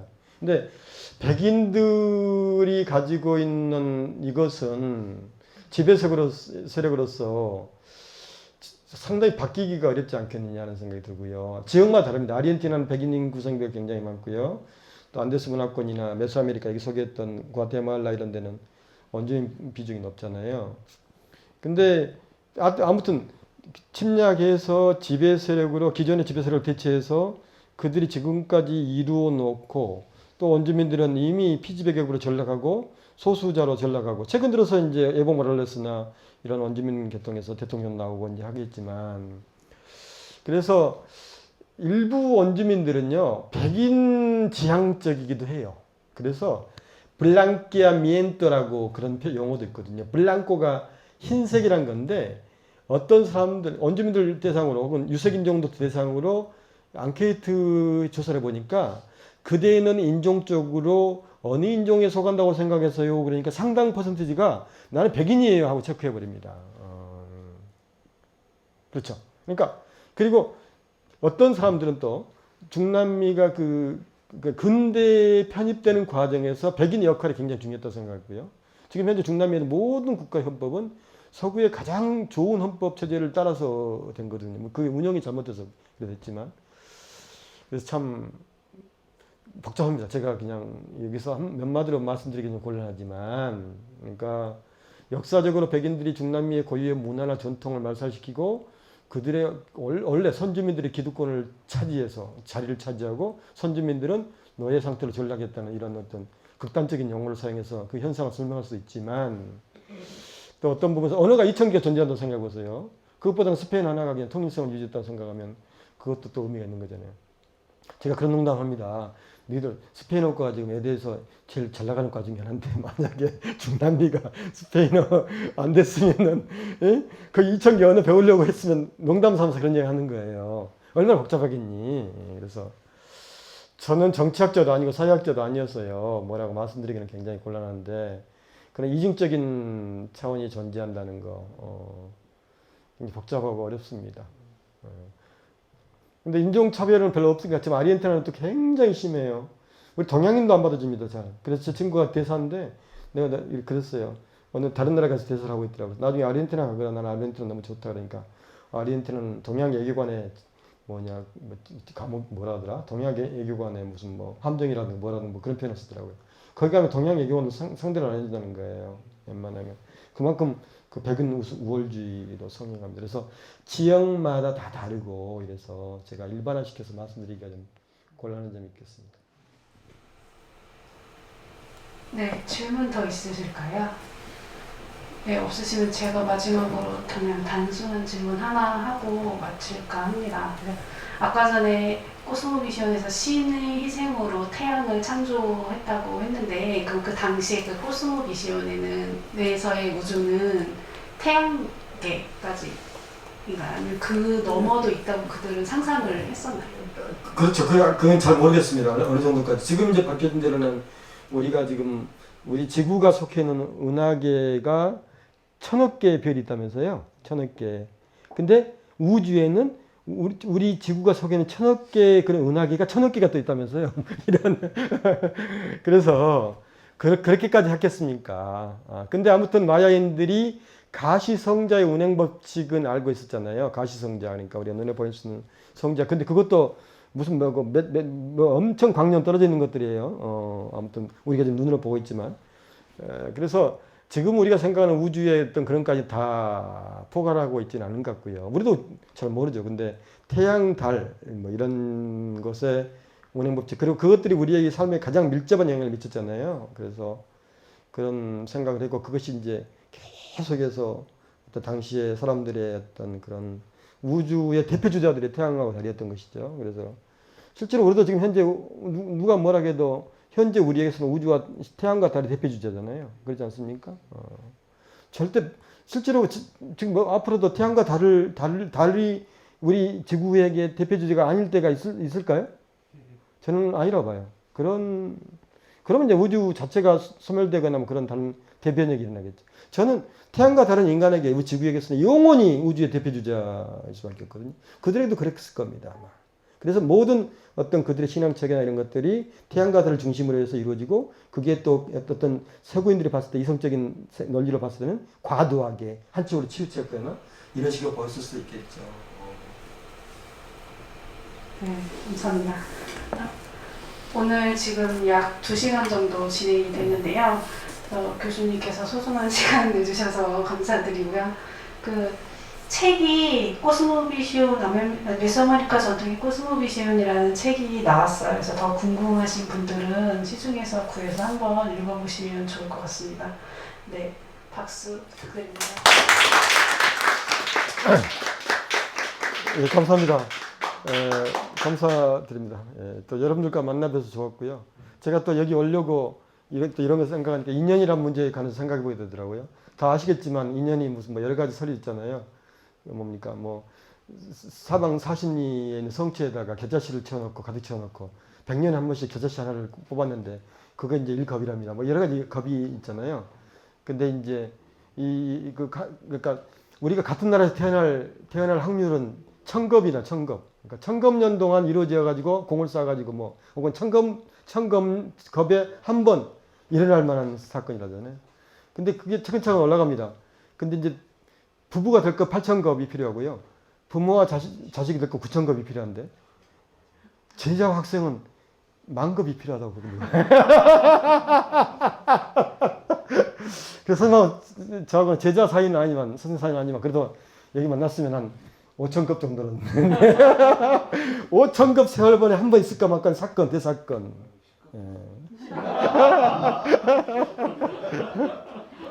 그래서 너무너무 즐겁습니다. 감사합니다.